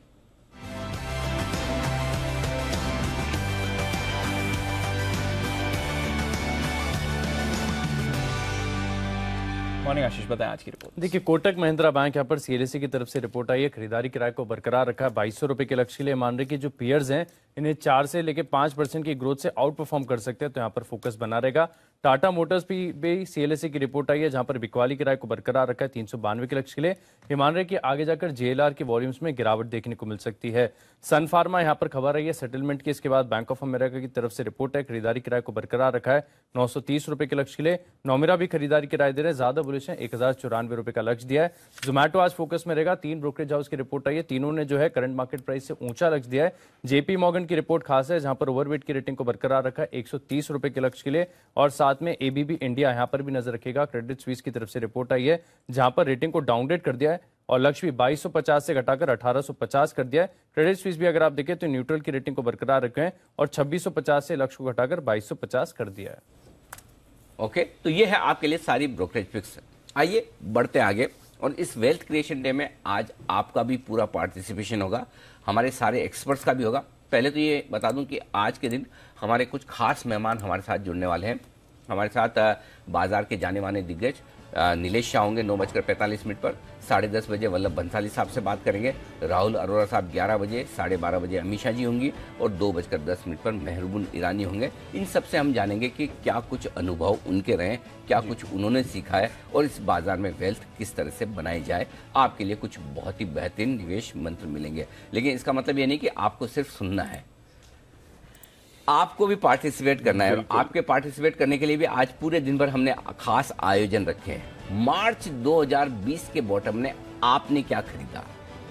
जाहिर सी बात है, नॉट नेसेसरी कि आपने 23 या 24 मार्च को ही खरीदा हो। अगर आपका भी कोई ऐसा अनुभव है कि आपने किसी स्टॉक में अच्छे लेवल पर एंट्री की है, हिम्मत की है, हम ये चाहते हैं कि अच्छी चीजें जो हमारे दर्शकों ने की है वो भी सबके सामने आए।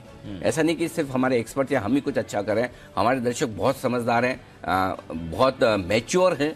सो अगर मार्च 2020 के बॉटम में कुछ अच्छे शेयर आपने खरीदे, अच्छा पैसा बनाया है, अभी तक रखे हैं, बेच दिए हैं, आपका भी अनुभव हमारे साथ साझा कीजिए। हैशटैग का इस्तेमाल कीजिए, हैशटैग वेल्थ क्रिएशन डे, और साथ ही साथ जी बिजनेस को टैग कीजिए और जरूर आपके सवाल भेजिए। तो सोशल मीडिया पर, ट्विटर पर मैं अभी ये पोस्ट डाल रहा हूँ। इस पोस्ट पे आप इसी पर रुकिए, लिखना अभी से शुरू मत कीजिए, इंतजार कीजिए। पोस्ट आ रही है, उस पोस्ट पर आप रिप्लाई कीजिए ताकि आपको ये हैशटैग वगैरह है ना वो लिखने की जरूरत नहीं पड़ेगी। तो जल्दी से आपके पास आ रही है, ये पोस्ट आ रही है, अगले 3 मिनट में आपकी मोबाइल फोन पर होगी, आपके ट्विटर हैंडल पर होगी, उस पर आप अपने जवाब लिख भेजिए। आइए अब स्वागत करते हैं हमारे सभी मेहमानों का, और आज हम उनसे पिक ऑफ द डे नहीं लेंगे, नहीं इसलिए लेंगे क्योंकि ये वो सारे चेहरे हैं जिन्होंने पिछले 2 सालों में आपका हाथ थामा है, आपका हौसला बढ़ाया है और आपकी वेल्थ बनाने में भरपूर मदद की है। तो आज इनसे हम पूछेंगे अगले 2 साल के लिए, अगले 1 साल के लिए कौन सा है वो स्टॉक जो वेल्थ बनाने में मदद कर सकता है, और इसी के लिए हम आज इनसे एक स्पेशल पिक लेने जा रहे हैं। करते हैं सबका स्वागत।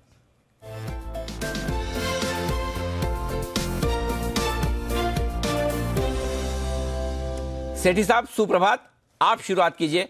आपके लिए वेल्थ क्रिएशन पिक कौन सी होगी?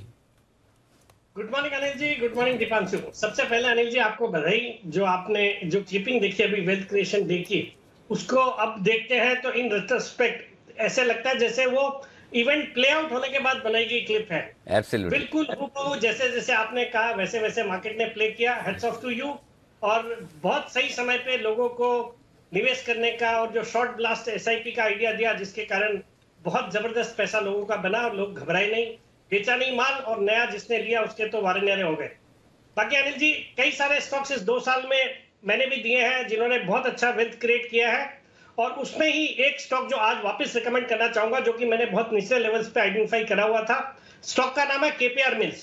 इस स्टॉक को मैंने 250-300 के लेवल पे रिकमेंड किया था ओरिजिनली, फिर ये इसने हाइज लगाए 770 रुपए के, मतलब 3 गुना हो गया स्टॉक, और आज ये 640-45 के लेवल पे स्टॉक ट्रेड करता है। भारत की one of the largest vertically integrated textile company है। अच्छा, एक रिटेल का भी इनका ब्रांड है फासो नाम का, जिसके अंतर्गत ये लेजर वेयर बनाते हैं। बाकी इतना ही नहीं, टेक्सटाइल के अलावा टेक्सटाइल सेक्टर ने तो अच्छा किया ही है पिछले 2 साल में। जैसे ही एक तो चाइना +1 की स्ट्रेटजी के कारण, और दूसरा सरकार ने टेक्सटाइल में जो पीएलआई स्कीम इंट्रोड्यूस करी उसका फायदा हुआ। बाकी इस कंपनी में शुगर और एथेनॉल की भी स्टोरी है। शुगर की इनकी कैपेसिटी है 10,000 टीसीडी की, और एथेनॉल की भी capacity around 230 kilolitre per day की। मुझे लगता है ये स्टॉक अभी जो अपने हाइट से थोड़ा बहुत करेक्ट हुआ है, मैनेजमेंट ने शायद बाईबैक भी रिसेंटली किया है एक इन्हीं लेवल्स के आसपास। मुझे लगता है ये स्टॉक यहां से भी अच्छे पैसे आने वाले 1-2 साल में बना के देगा। मेरा इसमें यहाँ पे खरीदारी करने का सलाह है, और एक कंजर्वेटिव टारगेट है 850 रुपए का in the next 9 to 12 months. Okay, KPR mills बेहतरीन फंडामेंटल वाली टेक्सटाइल कंपनी, ये 1 साल के लिए आप होल्ड करें। बंसल जी सुप्रभात, बताएं सर वेल्थ क्रिएशन पिक। सुप्रभात अनिल जी, सुप्रभात दीपांशु। अनिल जी बेहतरीन, आपने जो आज ये वेल्थ क्रिएशन पिक का जो आइडिया लाया अनिल जी काफी बेहतरीन है। और मेरा जो वेल्थ क्रिएशन वाला स्टॉक है वो है टीवी18, जिसको मैंने और कुणाल जी ने 65 रुपए के अराउंड भी 10 की कमाई में रिकमेंड किया था। बट यहाँ पे वेल्थ क्रिएशन के नजरिए से टीवी18 को रिकमेंड कर रहा हूं, और 7 पॉइंट्स है मेरे। पहला तो ये चार्ट पर काफी स्ट्रॉन्ग स्ट्रेंथ है, मल्टी ईयर ब्रेकआउट है, जो कि टेक्निकली ये बताता है कि कम सीरियस बाइंग हो रही है। फंडामेंटली देखें तो वैरायटी एंड डाइवर्सिफाइड चैनल्स की बास्केट है, और ओवर द ईयर, तीसरा point, over the year colours पे डिपेंडेंस इनकी कम हुई है, और दूसरे चैनल्स जो हैं वो भी आप टॉप लाइन में कंट्रीब्यूट कर रहे हैं। वूड जो है OTT is doing good, but यहां पर एक बिग गेम चेंजर होगा जो इनका स्पोर्ट्स 18 आने वाला एक स्पोर्ट्स चैनल है, स्पोर्ट्स ब्रॉडकास्टिंग, यहां पर एक सब कुछ बदल सकता है। और मेरा मानना है कि 2022 में जो फीफा होगा उससे पहले स्पोर्ट्स 18 आ जाएगा, और ये एक बिग गेम चेंजर है। और at the end strong promoter है, रिलायंस यहाँ पे प्रमोटर है, और मेरे टारगेट्स यहाँ पर ₹100 के हैं, जो मैं ओवर कॉन्फिडेंट हूं अनिल जी, कॉन्फिडेंट नहीं ओवर कॉन्फिडेंट हूं, इजीली 12 महीने के अंदर, 8 से 12 महीने के अंदर ये ₹100 के लेवल ऊपर में देखने को मिलेंगे। ओके, तो TV18 है बंसल जी की पिक। कुणाल जी गुड मॉर्निंग, आपकी पिक वेल्थ क्रिएशन के लिए?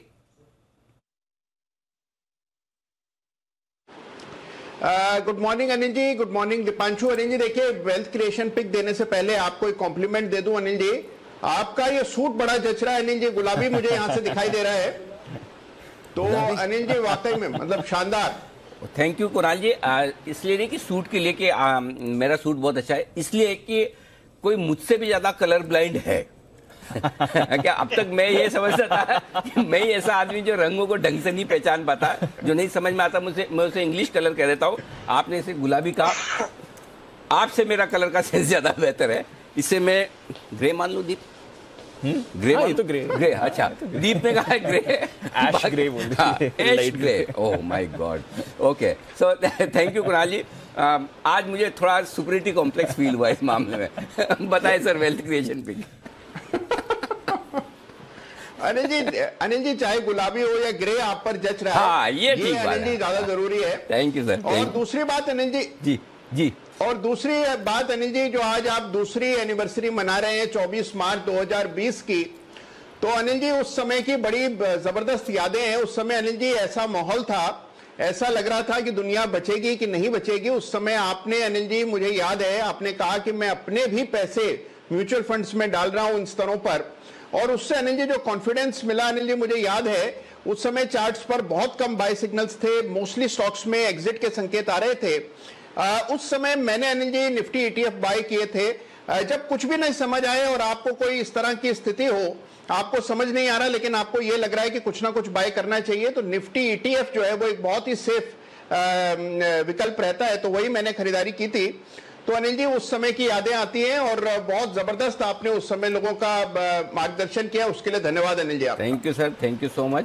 आप सब साथ में थे और सबका सहयोग था, टीम थी हमारी, और रिसर्च भी काफ़ी की, तो काफ़ी कुछ अच्छा हो पाया। आई एम श्योर लोगों को फायदा हुआ होगा। बताएं सर, अब आप आज वेल्थ क्रिएशन पिक अपनी। अनिल जी वेल्थ क्रिएशन के लिए एक पिक है, एक छोटी कंपनी है आंध्रा शुगर, जिस पर मेरी खरीदारी की राय है। ये पोर्टफोलियो का भी मेरे हिस्सा है, सबसे पहले डिस्क्लेमर ये है। और आंध्रा शुगर के नाम में शुगर है, लेकिन असल में ये कंपनी केमिकल्स बनाती है। तो जबरदस्त चार्ट स्ट्रक्चर है अनिल जी, मुझे लगता है कि साल सवा साल में इसमें काफी ऊपर के लेवल्स देखने को मिलेंगे। अभी 150 के आसपास चल रही है, इन स्तरों पर खरीदारी की कोई जल्दबाजी नहीं है। नीचे कभी किसी बाजार की गिरावट में ये स्टॉक मिले तब इसको बाय करके होल्ड करें, मध्यम से लंबी अवधि के लिए रखें। मुझे लगता है अनिल जी इसमें आपको 225 के ऊपर के लेवल्स देखने को मिल सकते हैं।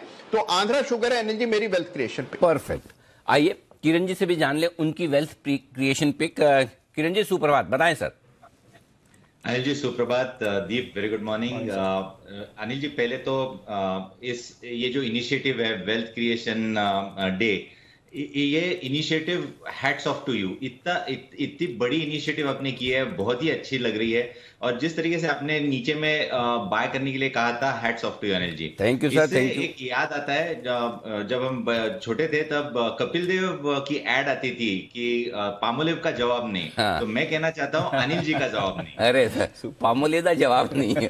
कपिल बाजी तो अरे हम सबके है। और कल ही इवेंचुअली मैं थोड़ा सा रात को दिल्ली से लेट पहुंचा घर पे, तो मेरी वाइफ 83 देख रही थी मूवी। फ्लाइट में देखी? हाँ, नहीं मैं नहीं देख पाया, तो आखिर के 5 मिनट की मूवी कल मैंने देखी, आखिर के 5 मिनट। अभी मेरी पूरी मूवी देखनी बाकी है। और कपिल पाजी तो मेरा 2 या 3 बार उनसे मुलाकात करने का मौका मिला। 2 बार मैंने उनका इंटरव्यू भी किया। इंस्पिरेशन है, लीजेंड है वो तो हमारे लिए। एक लीजेंड से और हाल ही में मिला था, मैं बताना भूल गया, वेंकटेश प्रसाद। वाओ। हाँ, मैं महाशिवरात्रि पर जब गया था वहाँ कोयम्बतूर, तो वो भी वहाँ थे। अच्छा। उनके साथ डांस भी किया मैंने। और फोटो तो दिखा सर। माय गॉड, ये लोग जितने बड़े हैं ना उतने ज्यादा विनम्र हैं। मतलब मैं आपको मैं अभी याद आया, मैं एक आध दिन में पोस्ट डालता हूँ कि वो पोस्ट देखेंगे ना आपको पता चलेगा मैं कहाँ और वो कहाँ है। मतलब इतने बड़े लोग, इतने विनम्र, इतने सरल, मतलब इनसे इतना सीखने को मिलता है। इवन कपिल पाजी के साथ आप बैठे, इतने डाउन टू अर्थ हैं, जिन्होंने जिंदगी में क्या नहीं किया, दुनिया फतेह की उन्होंने, विश्व विजेता है, लेकिन यही उनकी सबसे बड़ी खूबी है। बताएं किरण जी, धन्यवाद आपका। बताएं सर आपकी पिक।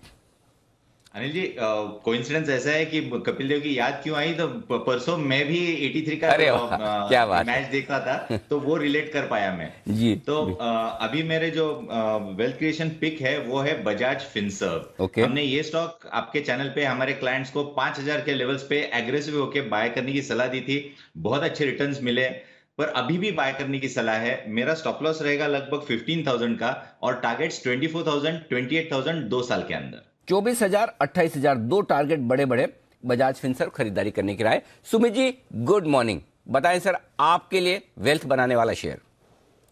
नमस्कार अनिल जी, गुड मॉर्निंग। अनिल जी, सबसे पहले तो देखिए वेल्थ क्रिएशन में बहुत बड़ा रोल प्ले हुआ है लास्ट 2-3 सालों के अंदर, और कुछ स्टॉक्स की जिसकी मैं याद दिलाना चाहूंगा। स्टील अथॉरिटी सेल, जो कि 30-35 रुपए के लेवल के आसपास हमने चीख चीख के चिल्ला चिल्ला के कहा था सेल को सेल नहीं करना है। उसके बाद 40 से 45 के आसपास हमने कहा था नेल्को, जिसको ना नहीं करना है। और आज वेल्थ क्रिएशन डे पे वापस से एक ऐसा उसी सेक्टर का एक स्टॉक है।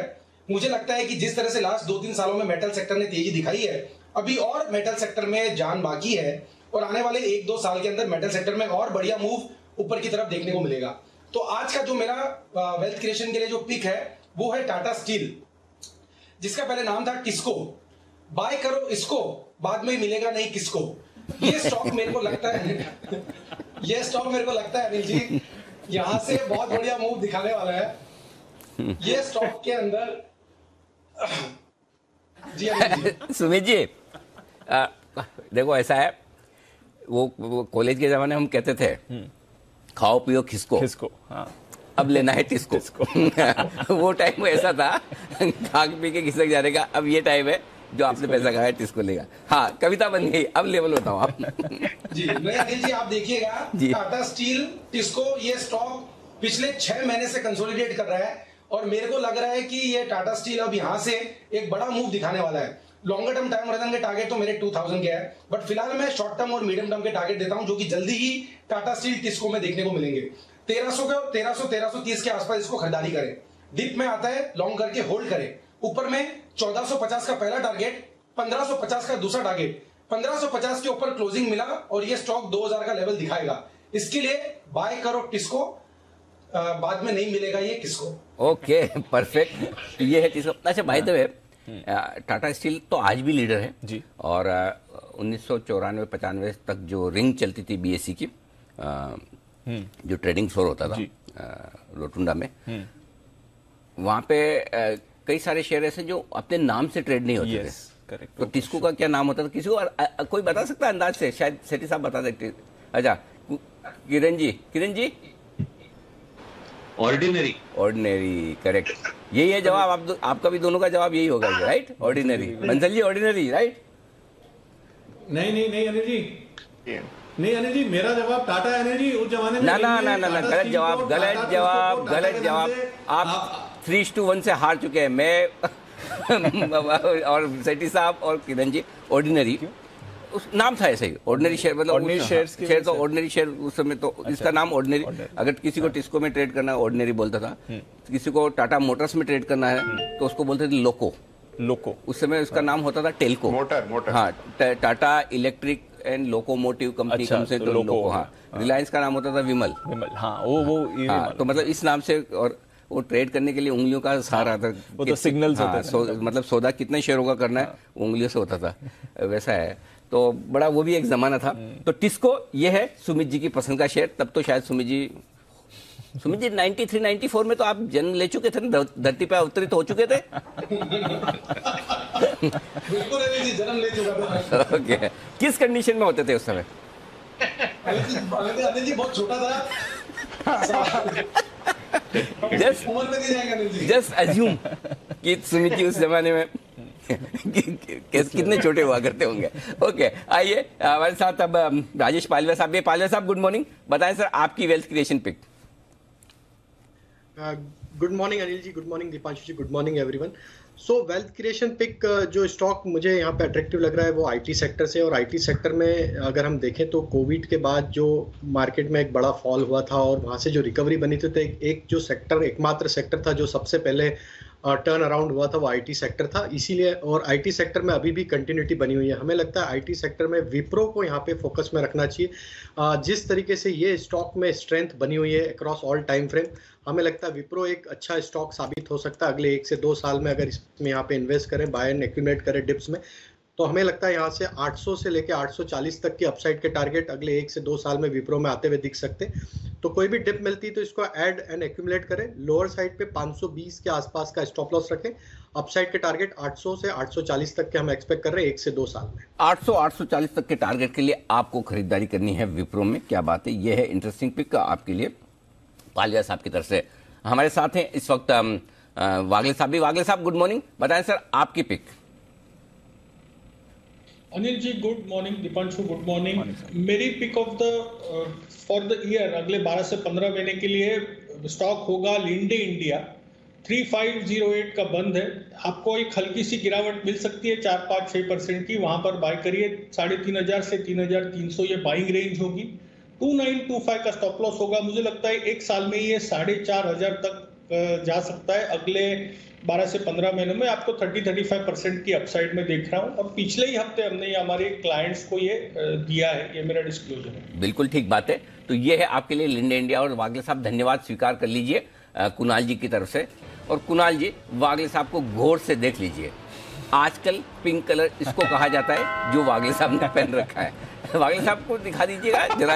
हाँ, ये है वागले साहब हमारे पिंक एकदम।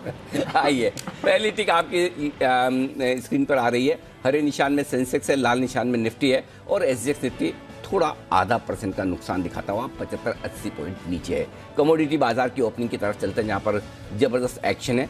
जी बताइए कैसा है माहौल? कच्चा तेल सर तेजी बहुत तेज चल रहा है, 8750 के लेवल पर आ गया है। कुछ ही दिन पहले सर 8000 के नीचे था। बहुत ही बड़ी मूव आ गई कच्चे तेल में। तो 8750 के करीब कच्चा तेल भारतीय बाजार में। नेचुरल गैस में थोड़ी सुस्ती है, हालांकि ग्लोबली हम देख रहे हैं बड़ी रैली बनी हुई है। कल भी बड़ी रैली बनी थी, तो आज थोड़ा सुस्त खुला है। देखते हैं रेस्ट ऑफ द डे क्या होगा। सोना भी वापस उछल कर आ गया है। 51,700 पर आपको सोने के दाम दिख रहे हैं। सिल्वर की बात करें तो यहाँ पर भी आपको खरीदारी होती हुई दिख रही है। 68,350 के करीब सिल्वर के दाम आपको दिखेंगे। एल्यूमिनियम में थोड़ी गिरावट है। कल शाम 5% उछलने के बाद आज थोड़ा दाम फिसले हैं। जिंक करीब 1% नीचे है, बट कॉपर में खरीदारी होती हुई दिख रही है। निकल पर रखिएगा नजर, क्योंकि बड़ा उछाल कल आपको आते हुए दिखा है। तो एसेंशियली अनिल जी, कमोडिटी की जो बड़ी रैली थी वो बनी हुई है इस समय, और कोई ऐसे बड़े राहत के संकेत इस समय तो नहीं आ रहे हैं। देखेंगे कमोडिटी बाजार, डेफिनेटली मूड माहौल यहाँ से थोड़ा तो हमारा बिगड़ा ही है। पर आइए, कुछ शेयर्स हैं, स्टॉक्स हैं, खबरों के दम पर जो एक्शन में दिखने वाले हैं। सेठी साहब, कोटक बैंक ब्लॉक डील के जरिए कनाडा पेंशन प्लान इन्वेस्टमेंट अपने 2% हिस्सेदारी बेच रहा है सर। लगभग 5% के डिस्काउंट तक ये डील हो सकती है। क्या राय देंगे कोटक बैंक पर? अगर लोअर लेवल्स पर मिले तो क्या करना चाहिए?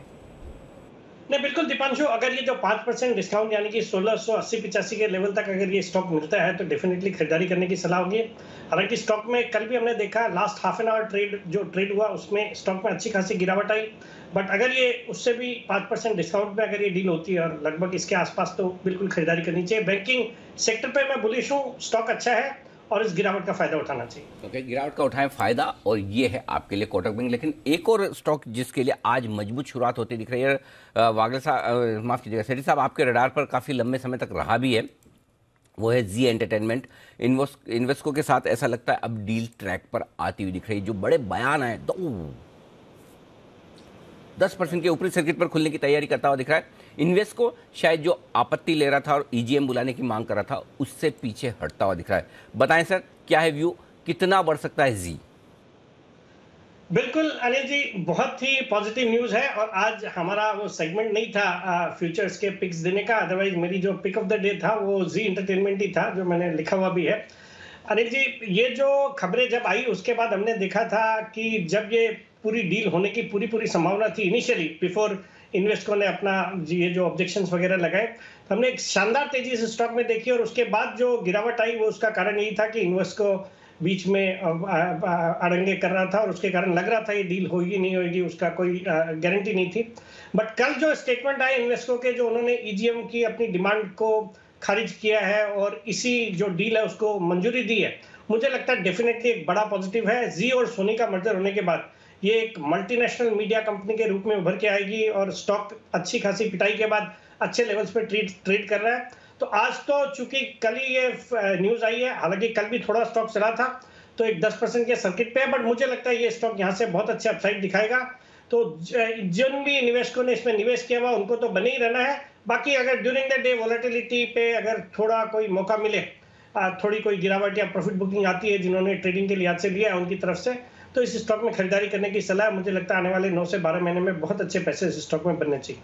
बिल्कुल, तो अच्छे पैसे बनने चाहिए। एक तरह से अब मान ही सकते हैं कि अब मर्जर पर कोई आपत्ति नहीं है, अब उसकी टाइमलाइन को देखकर नजर रखनी पड़ेगी, बट बड़ा डेवलपमेंट देखते हैं आज कैसे रहेगा। ओपनिंग पर 10% का सर्किट तो लगते हुए दिख ही रहा है। सन फार्मा, वागले साहब आपके तो पोर्टफोलियो का भी स्टॉक है, इनके लिए भी एक खबर है। वन टाइम सेटलमेंट के तौर पर एक पुराना रैनबैक्सी से जुड़ा मामला था इनका यूएस में, जो इन्होंने सेटल कर लिया, बट 3700 करोड़ रुपए का ये सेटलमेंट है। तो एक वन टाइम हिट होगा, बट फिर मामला उसके बाद पूरी तरह से सेटल हो जाएगा। क्या राय है सर चार्ट पर सन फार्मा की? दीपांशु, शॉर्ट टर्म में 930 से 950 का एक टारगेट है। 930-27 तक तो जाके आए, 930 तो जाके आया है, लेकिन मुझे लगता है अभी भी ये थोड़ा सा अपसाइड है। लेकिन हाँ, इमीडिएटली थोड़ा सा करेक्टिव मूव देखने को मिल सकता है। 880, 860 यहाँ पर अगर आता है तो ये लेने का लेवल होगा। 840 का स्टॉप लॉस होगा। मेरा मानना है ये 960 तक 2 से 3 हफ्ते में भी एक महीने का मेरा व्यू है 960 तक, और 1 साल 1.5 साल का मेरा 1200 का टारगेट है। ओके, तो ये है आपके लिए सन फार्मा। 1200 का टारगेट वागले साहब आप ही को यहां से दे रहे हैं, तो बड़ी मूव यहां पर आ सकती है। पालविया साहब, हीरो मोटो का चार्ट जरा देखें सर, क्योंकि यहां पर आईटी डिपार्टमेंट की तरफ से आपने रेड कल होती हुई देखी, जिस पर हमने खबर दी थी। कंपनी की क्लैरिफिकेशन आई है कि ये जरूर वहां पर कुछ जांच चल रही है, बट ये रूटीन जांच है और ऑफिस में या काम में कुछ परेशानी नहीं आनी चाहिए, बट फिर भी थोड़ा प्रेशर में हीरो मोटो। कल ऑटो स्टॉक्स भी गिरे थे, चार्ट्स क्या कहती हैं सर? तो देखिए दीपांशु जी, स्टॉक में जो रिकवरी का ट्रेड मिला था वो अभी इतना सफिशिएंट नहीं था कि स्टॉक अपने एक ओवरसोल्ड जोन से बाहर निकल सके। हमें लगता है कि अभी स्टॉक में 2330 काफ़ी इंपॉर्टेंट लेवल रहेगा आज के लिए। अगर ये लेवल को तोड़ता है स्टॉक तो वापस से ही अपना एक डाउन ट्रेंड जो इसमें था वो वापस कंटिन्यू करते हुए दिख सकता है, और भी यहाँ से नीचे के लेवल आते हुए दिख सकते हैं।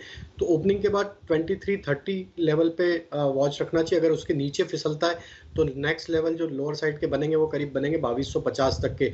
हायर साइड पे स्टॉक के लिए जो रेजिस्टेंस बना हुआ है मेजर, वो है करीब 2430-2440 की जोन में। जब तक ये लेवल क्रॉस नहीं होंगे वीकली क्लोजिंग बेसिस पे, स्टॉक हायर साइड पे थोड़ा सप्लाई प्रेशर देखता हुआ मिलेगा। ओके, तो ये है आपके लिए हीरो मोटो, जहां पर आपको रखनी है नजर। हायर साइड पर थोड़ा प्रेशर आ सकता है। आईजीएल, इसके चार्ट्स पर जरा राय दें बंसल जी। दिल्ली में इन्होंने पीएनजी के दाम बढ़ाए हैं।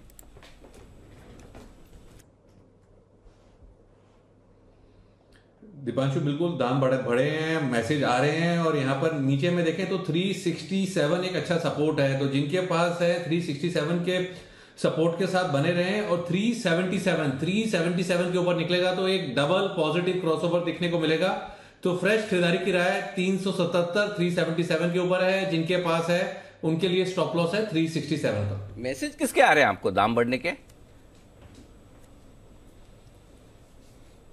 अनिल जी, आईजीएल के मैसेज ही आते हैं मोबाइल पर, भाई हमने बढ़ा दिए दाम। अच्छा, आईजीएल के आते हैं, ओके। ये तो वो वाले ना, रसोई गैस वाले दाम बढ़े, करेक्ट? हाँ अनिल जी, दो तरह की होती है ना, सीएनजी और एक पीएनजी। अब सीएनजी के तो मैसेज आएंगे नहीं अनिल जी, पीएनजी के ही आएंगे। अच्छा, समझ गया। अच्छा, रसोई गैस के दाम बढ़ते हैं, उसके मैसेज भी बंसल जी को ही आते हैं, ओके। मुझे लगा कि गाड़ियों के वो जो गाड़ियों में जो गैस भरते हैं उसके बढ़ते हैं, वहां आते तब तो ठीक है। आप सब लोग भी सीखे बंसल जी से कुछ। देखिए, सारे गैस बढ़ने के दाम उन्हीं के पास आते हैं। तो चलिए बंसल जी, हार्दिक सहानुभूति हमारी आपके साथ है ना, मैसेज आने की नहीं, दाम बढ़ने की वजह से उसकी सहानुभूति है आपकी। ओके, चलिए, हो चुके हैं सेटल हमारे मार्केट, लग रहा है हो गए सर। ओके, तो चलिए देख लेते हैं कहाँ सेटल हुए हमारे आज की बाजार। नहीं दीप, मुझे ऐसा लग रहा है हो गए हाँ। सर, आ गए 150 अंक। 150 थोड़ा ज्यादा ही गिरा है निफ्टी सर, इतना एक्सपेक्ट नहीं कर रहे थे कि गिर के खुलेगा, बट 150 अंक निफ्टी सीधे बाइंग रेंज में आ रहा है दीप। 16,975 17,100 बाय रेंज है। थोड़ा यहाँ ले सकते हैं, ओके ठीक है। 17,054, हाँ ये एकदम परफेक्ट है। नहीं बराबर 150 है, तो थोड़ा यहाँ लीजिए, थोड़ा नीचे आए 17,125 17,975 यहाँ तक ले सकते हैं। तो 3 टुकड़ों में लीजिए। 17,100 जहां खुल रहा है वहां भी थोड़ा ले सकते हैं। ओके, 17,125 के आसपास थोड़ा और लीजिए। 17,975 आए तो और लीजिए, ठीक है। 16,875 का स्टॉप लॉस होगा। थोड़ा डीप हो जाए। हाँ डीप, क्योंकि टुकड़ों में लेना है। और अगर आप यहाँ लेकर स्टॉप लॉस फिर रखना चाहते हैं 16,975 का रखें, लेकिन वो एडवाइजेबल नहीं है, टुकड़ों में लेना है, ये सिंपल। और अगर आप टुकड़ों में नहीं लेना चाहते थोड़ा इंतजार कर ले, आने से थोड़ा और नीचे 17,000 17,025 के आसपास आए तब ले लीजिए, है ना। तो 17,100 पे लेना है। सॉरी मैंने कुछ गलत बोल दिया। नहीं इस लेवल पर लेना है। 17,125 भी बोला आपने। 125 गलत बोल दिया। 17,100 लेना है और 17,000 के नजदीक और लेना है। 16,975 17,000 के बीच में और लेना है, और तो दो टुकड़ों में ही लेना है। अंडरस्टूड। एक यहाँ लेना है, एक 17,000 के आसपास, 16,975 के आसपास। ठीक है, दो हो गया। ठीक है, 16,875 का स्टॉप लॉस है। टारगेट आपका बनेगा 17,175 17,200 छोटे टारगेट हैं, 250 तक के टारगेट इस रिकवरी के लिए आपको ट्रेड करना है। क्लियर है? ठीक है। तो गैप से खुलने के बाद लेना है। बैंक निफ्टी 35,650 के आसपास खुल रहा है, यहां भी थोड़ा ले सकते हैं, लेकिन जितना कॉन्फिडेंस यहां तो लेने में निफ्टी में उतना बैंक निफ्टी में नहीं है। बैंक निफ्टी में लेने की बढ़िया जगह है दीप, वो 35,325 से 35,475 है, यानी कि यहां से भी करीबन 150 पॉइंट नीचे होती है। तो बहुत एग्रेसिव ट्रेडर हैं तो थोड़ा यहां लें, 35,475 पे लें, 35,325 पे भी लें। तो 3 टुकड़ों में बैंक निफ्टी लीजिए, निफ्टी 2 टुकड़ों में लीजिए। इन 3 टुकड़ों में लेकर फिर आप ऊपर में 35,750 35,900 36,000 ये 3 माफ कीजिएगा, इन 3 लेवल्स के लिए आपको खरीदारी। तो गैप से जो नीचे मिल रहा है धीमे धीमे एक्यूमुलेट करिए। ठीक है, क्लियर है? क्लियर है सर। ओके, ये है आपके लिए ओपनिंग की स्ट्रैटेजी जहां तक निफ्टी और बैंक निफ्टी का सवाल है। गैप से मिल रहा है और नीचे मिले तो आपको अच्छे खरीदारी के लेवल आएंगे। L&T फाइनेंस, कल किरण जी से इसके बारे में बात भी करी थी, बड़े सौदे हमें होते हुए दिख रहे थे। L&T प्रमोटर जो L&T है, वहां पर हमने देखा है शेयर्स की उन्होंने खरीदारी करी है। 2.25 करोड़, ऑलमोस्ट 2.25 करोड़ शेयर्स की खरीदारी हुई है। सेठी साहब कैसे देखें सर इस डेवलपमेंट को? दीपांशु बेहद ही पॉजिटिवली लेना चाहिए इसको। हमने कल इस स्टॉक में जबरदस्त उछाल देखा और बाद में कारण समझ में आया। प्रोमोटर्स ने मतलब L&T ने कल 2 करोड़ से ज्यादा शेयर खरीदे, और जब प्रोमोटर इन लेवल्स पे स्टॉक को खरीद रहा है तो डेफिनेटली उससे कॉन्फिडेंस बढ़ता भी है। स्टॉक ऐसे भी अपने हाइट से काफी पिटा हुआ है, NBFCs अब वापस से चलने भी लगे हैं, तो इस स्टॉक में बिल्कुल बने रहने की सलाह है। या फिर आज अगर बाजार खराब खुलते हैं और अगर गिरावट थोड़ी बढ़ती है, स्टॉक नीचे आता है, तो डेफिनेटली खरीदना चाहिए। मेरा इसमें इमीडिएट शॉर्ट टर्म में ही 95-100 रुपए का टारगेट है। ओके, तो 95 और 100 के टारगेट्स हैं। और किरण जी कल भी बात हुई थी, आज के लिए कोई लेवल्स? आज भी 3% ऊपर खुल रहा है, क्योंकि अब पता चल गया बाजार को कि प्रमोटर ने इतनी बड़ी खरीदारी करी है यहाँ पर। नहीं दीप, एंड ऑफ डे पे भी मैंने डेटा देखा तो काफी स्ट्रांग देखने को मिल रहा है डेटा। इधर और शॉर्ट कवरिंग देखने को मिलेगी। जैसे ये 95 का भी जो नेक्स्ट बैरियर है वो क्रॉस कर देगा तो वापस एक बार जो कॉल राइटर्स है उधर शॉर्ट कवरिंग देखने को मिलेगी। और दूसरा अगर चार्ट पैटर्न देखते हैं तो जो लोअर टॉप लोअर बॉटम का जो सिलसिला चल रहा था लगभग मार्च 2021 से, यानी लगभग 1 साल हो गए, तो उसकी ट्रेंड लाइन का आज ब्रेकआउट देखने को मिलेगा। तो मेरा मानना है कि एक लॉन्ग टर्म ट्रेंड लाइन की भी ब्रेकआउट देखने को मिल रहा है। तो मेरा मानना है कि इधर से लॉन्ग पोजीशंस क्रिएट करनी चाहिए। आपका भी स्टॉप लॉस 75 रखना चाहिए लॉन्ग टर्म डिलीवरी के हिसाब से। और नेक्स्ट जो इमीडिएट रेजिस्टेंस आता है वो जो स्विंग हाइज के आसपास है 110 के आसपास, वो मेरा पहला टारगेट रहेगा। ओके, तो बड़े टारगेट्स आ रहे हैं फंडामेंटली भी और टेक्निकली भी। L&T कल की बड़ी मूव के बाद आज भी आपको फॉलो ऑन बाइंग के संकेत दिख रहे हैं इस चार्ट पर। नाल्को, जरा इस पर भी एक बार सुमित जी की राय ले ली जाए। सुमित जी, कल बड़ी डील्स इस पर भी हुई थी। इंटीग्रेटेड कोर स्ट्रैटेजीज एशिया ने कुछ बड़ी शेयर्स की बिकवाली करी थी। स्टॉक के लिए क्या राय है नाल्को पर? लॉन्ग पोजीशंस होल्ड करें दीपांशु। नाल्को के अंदर अभी ऊपर का मूव बाकी है। 130 रुपए तक के इसके इमीडिएट शॉर्ट टर्म के टारगेट होंगे, और 130 का लेवल ब्रेक होने के बाद ये रैली एक्सटेंड करेगा और 10 से 15 रुपए का मूव फिर और ऊपर की तरफ देखने को मिलेगा। फिलहाल 128 से 130 के टारगेट लॉन्ग पोजीशंस होल्ड करें। ओके, तो 128 130 के टारगेट के लिए लॉन्ग पोजीशंस होल्ड करके चलनी है नाल्को में। By the way, L&T finance pre open में भी आपको सौदे होते हुए दिख रहे हैं, कुछ 12.25 लाख शेयर्स के सौदे होते हुए दिख रहे हैं, तो बड़ी बाइंग चल रही है और कल का अमाउंट भी काफी बड़ा था। लग रहा है कि आज भी थोड़ा यहाँ पर एक्शन बनेगा। सेठी साहब, फिलाटेक्स इंडिया कवरेज है अगर आपकी सर, तो 29 तारीख को बोर्ड बैठक है और बायबैक पर विचार करने वाले हैं सर।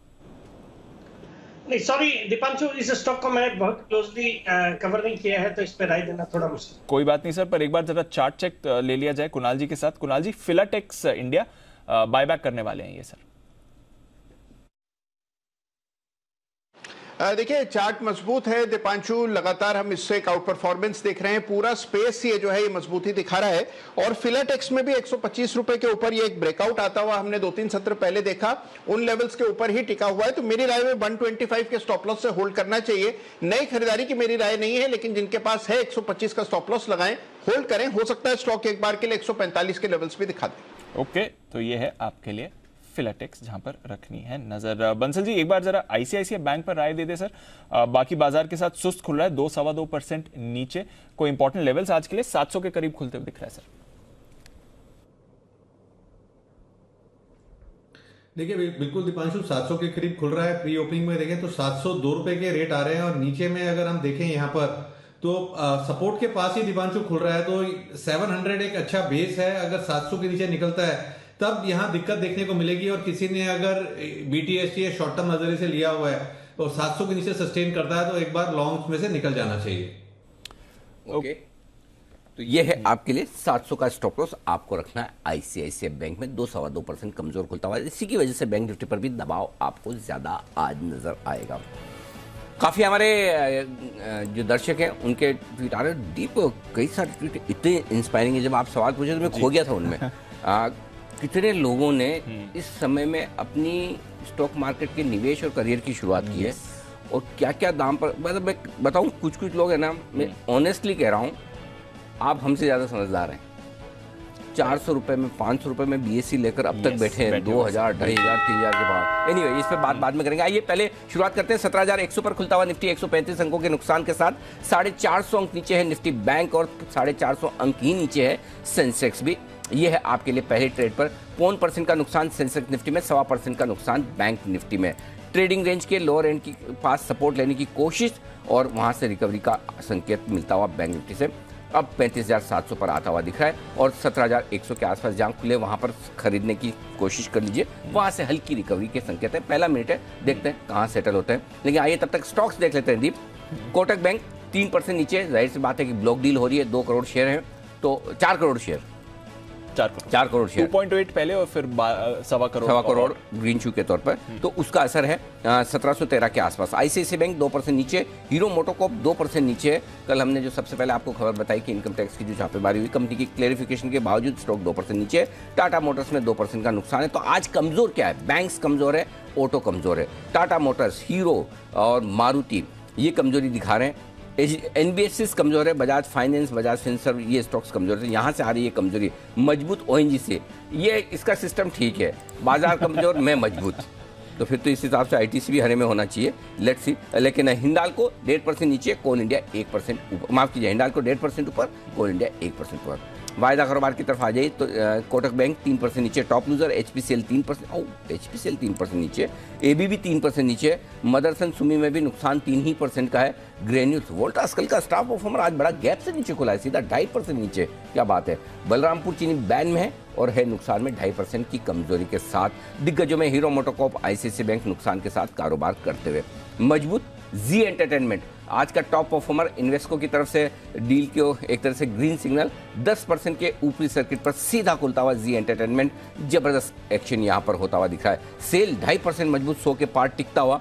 ओएनजीसी 2% मजबूत है। नैल्को, हिंडाल्को, सारे मेटल्स, वेदांता सबके सब है मजबूत। और मजबूत है बोल तो नहीं सकता निफ्टी, लेकिन नीचे से थोड़ा ठीक हुआ है।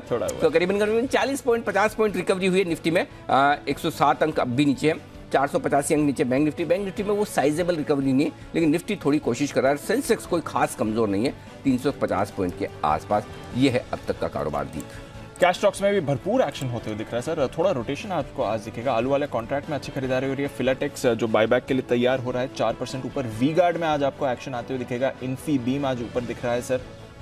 इसके साथ ही आप देख रहे हैं हेरिटेज फूड्स, केना मेटल पिछले कुछ दिनों से अच्छी तेजी में रहा है, आज भी आपको पॉजिटिव मोमेंटम ही ये दिखा रहा है। मूवमेंट आ रहा है। केपीआर मिल्स, सेठी साहब की इस साल की पिक अच्छी तेजी दिखा रहा है। कल भी हमको एक्शन में दिखा था। हिंदुस्तान जिंक में हो रही है खरीदारी। Pricol, Dhampur Sugar, Shoppers Stop, GMDC, Chennai Petro, Adani पार, मयूर यूनिकोटर्स जिसका बायबैक आज खुल गया है। साथ ही पीएनबी हाउसिंग, कुछ और काउंटर्स हैं जहां पर आप अच्छी खरीदारी बनते हुए देख रहे हैं। खबरों के दम पर भी काफी सारे स्टॉक्स आपको एक्शन में दिखेंगे। रुचि सोया, आज से इसका एफपीओ भी भी खुल गया है, तो इस पर भी रखिए नजर। रोज हम आपके लिए इस पर अपडेट्स भी लाते रहेंगे।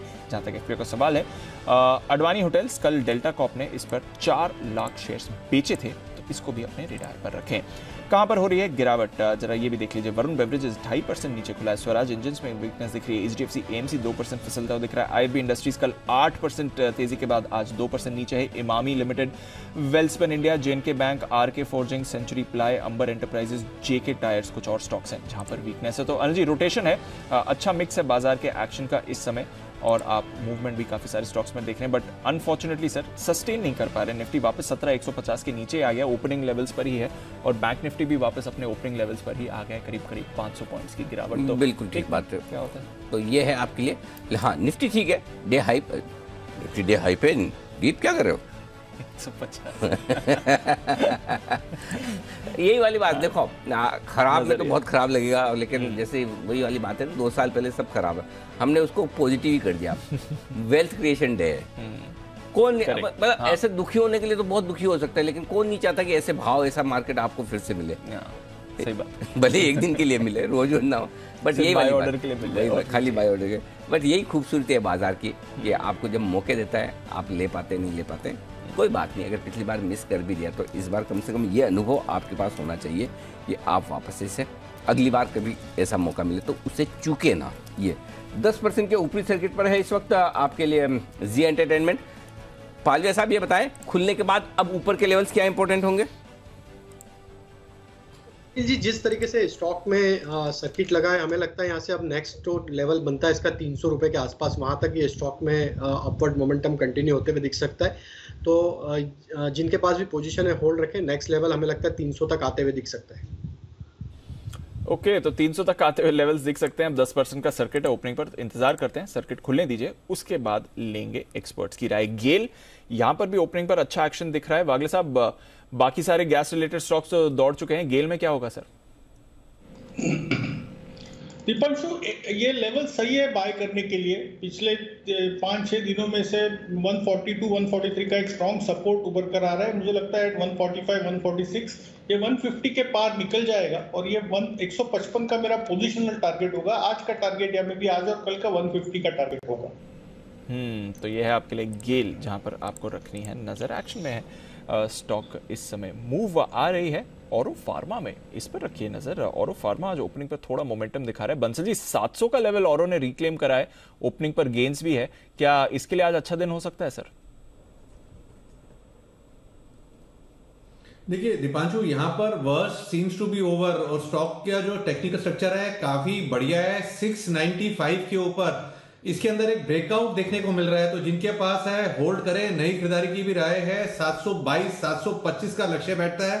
खरीदारी की राय है ओरो फार्मा पर। और दीपांशु, अगर कोई कतार में हमसे आगे नहीं है तो एक चार्ट कॉर्नर के बिगुल की गुजारिश है। आइए बिगुल चार्ट कॉर्नर का राकेश जी, कुणाल जी के लिए।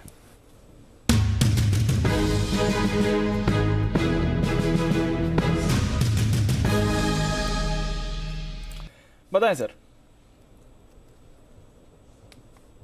देखिए पहले तो अनिल जी आप ये देखिए, कल आपने किरण जी को पकड़ा था, मतलब कि पहले बिगुल बजाए, तो पूरा पहले उत्तर देने के बाद बिगुल की गुजारिश करी, वो भी कतार के अनुसार। और अभी जो हमारा चार्ट कॉर्नर पिक है वो है कोल इंडिया, मतलब कि कोल इंडिया का टेक्निकल स्ट्रक्चर बढ़िया है, 2-3 दिनों से साइडवेज था।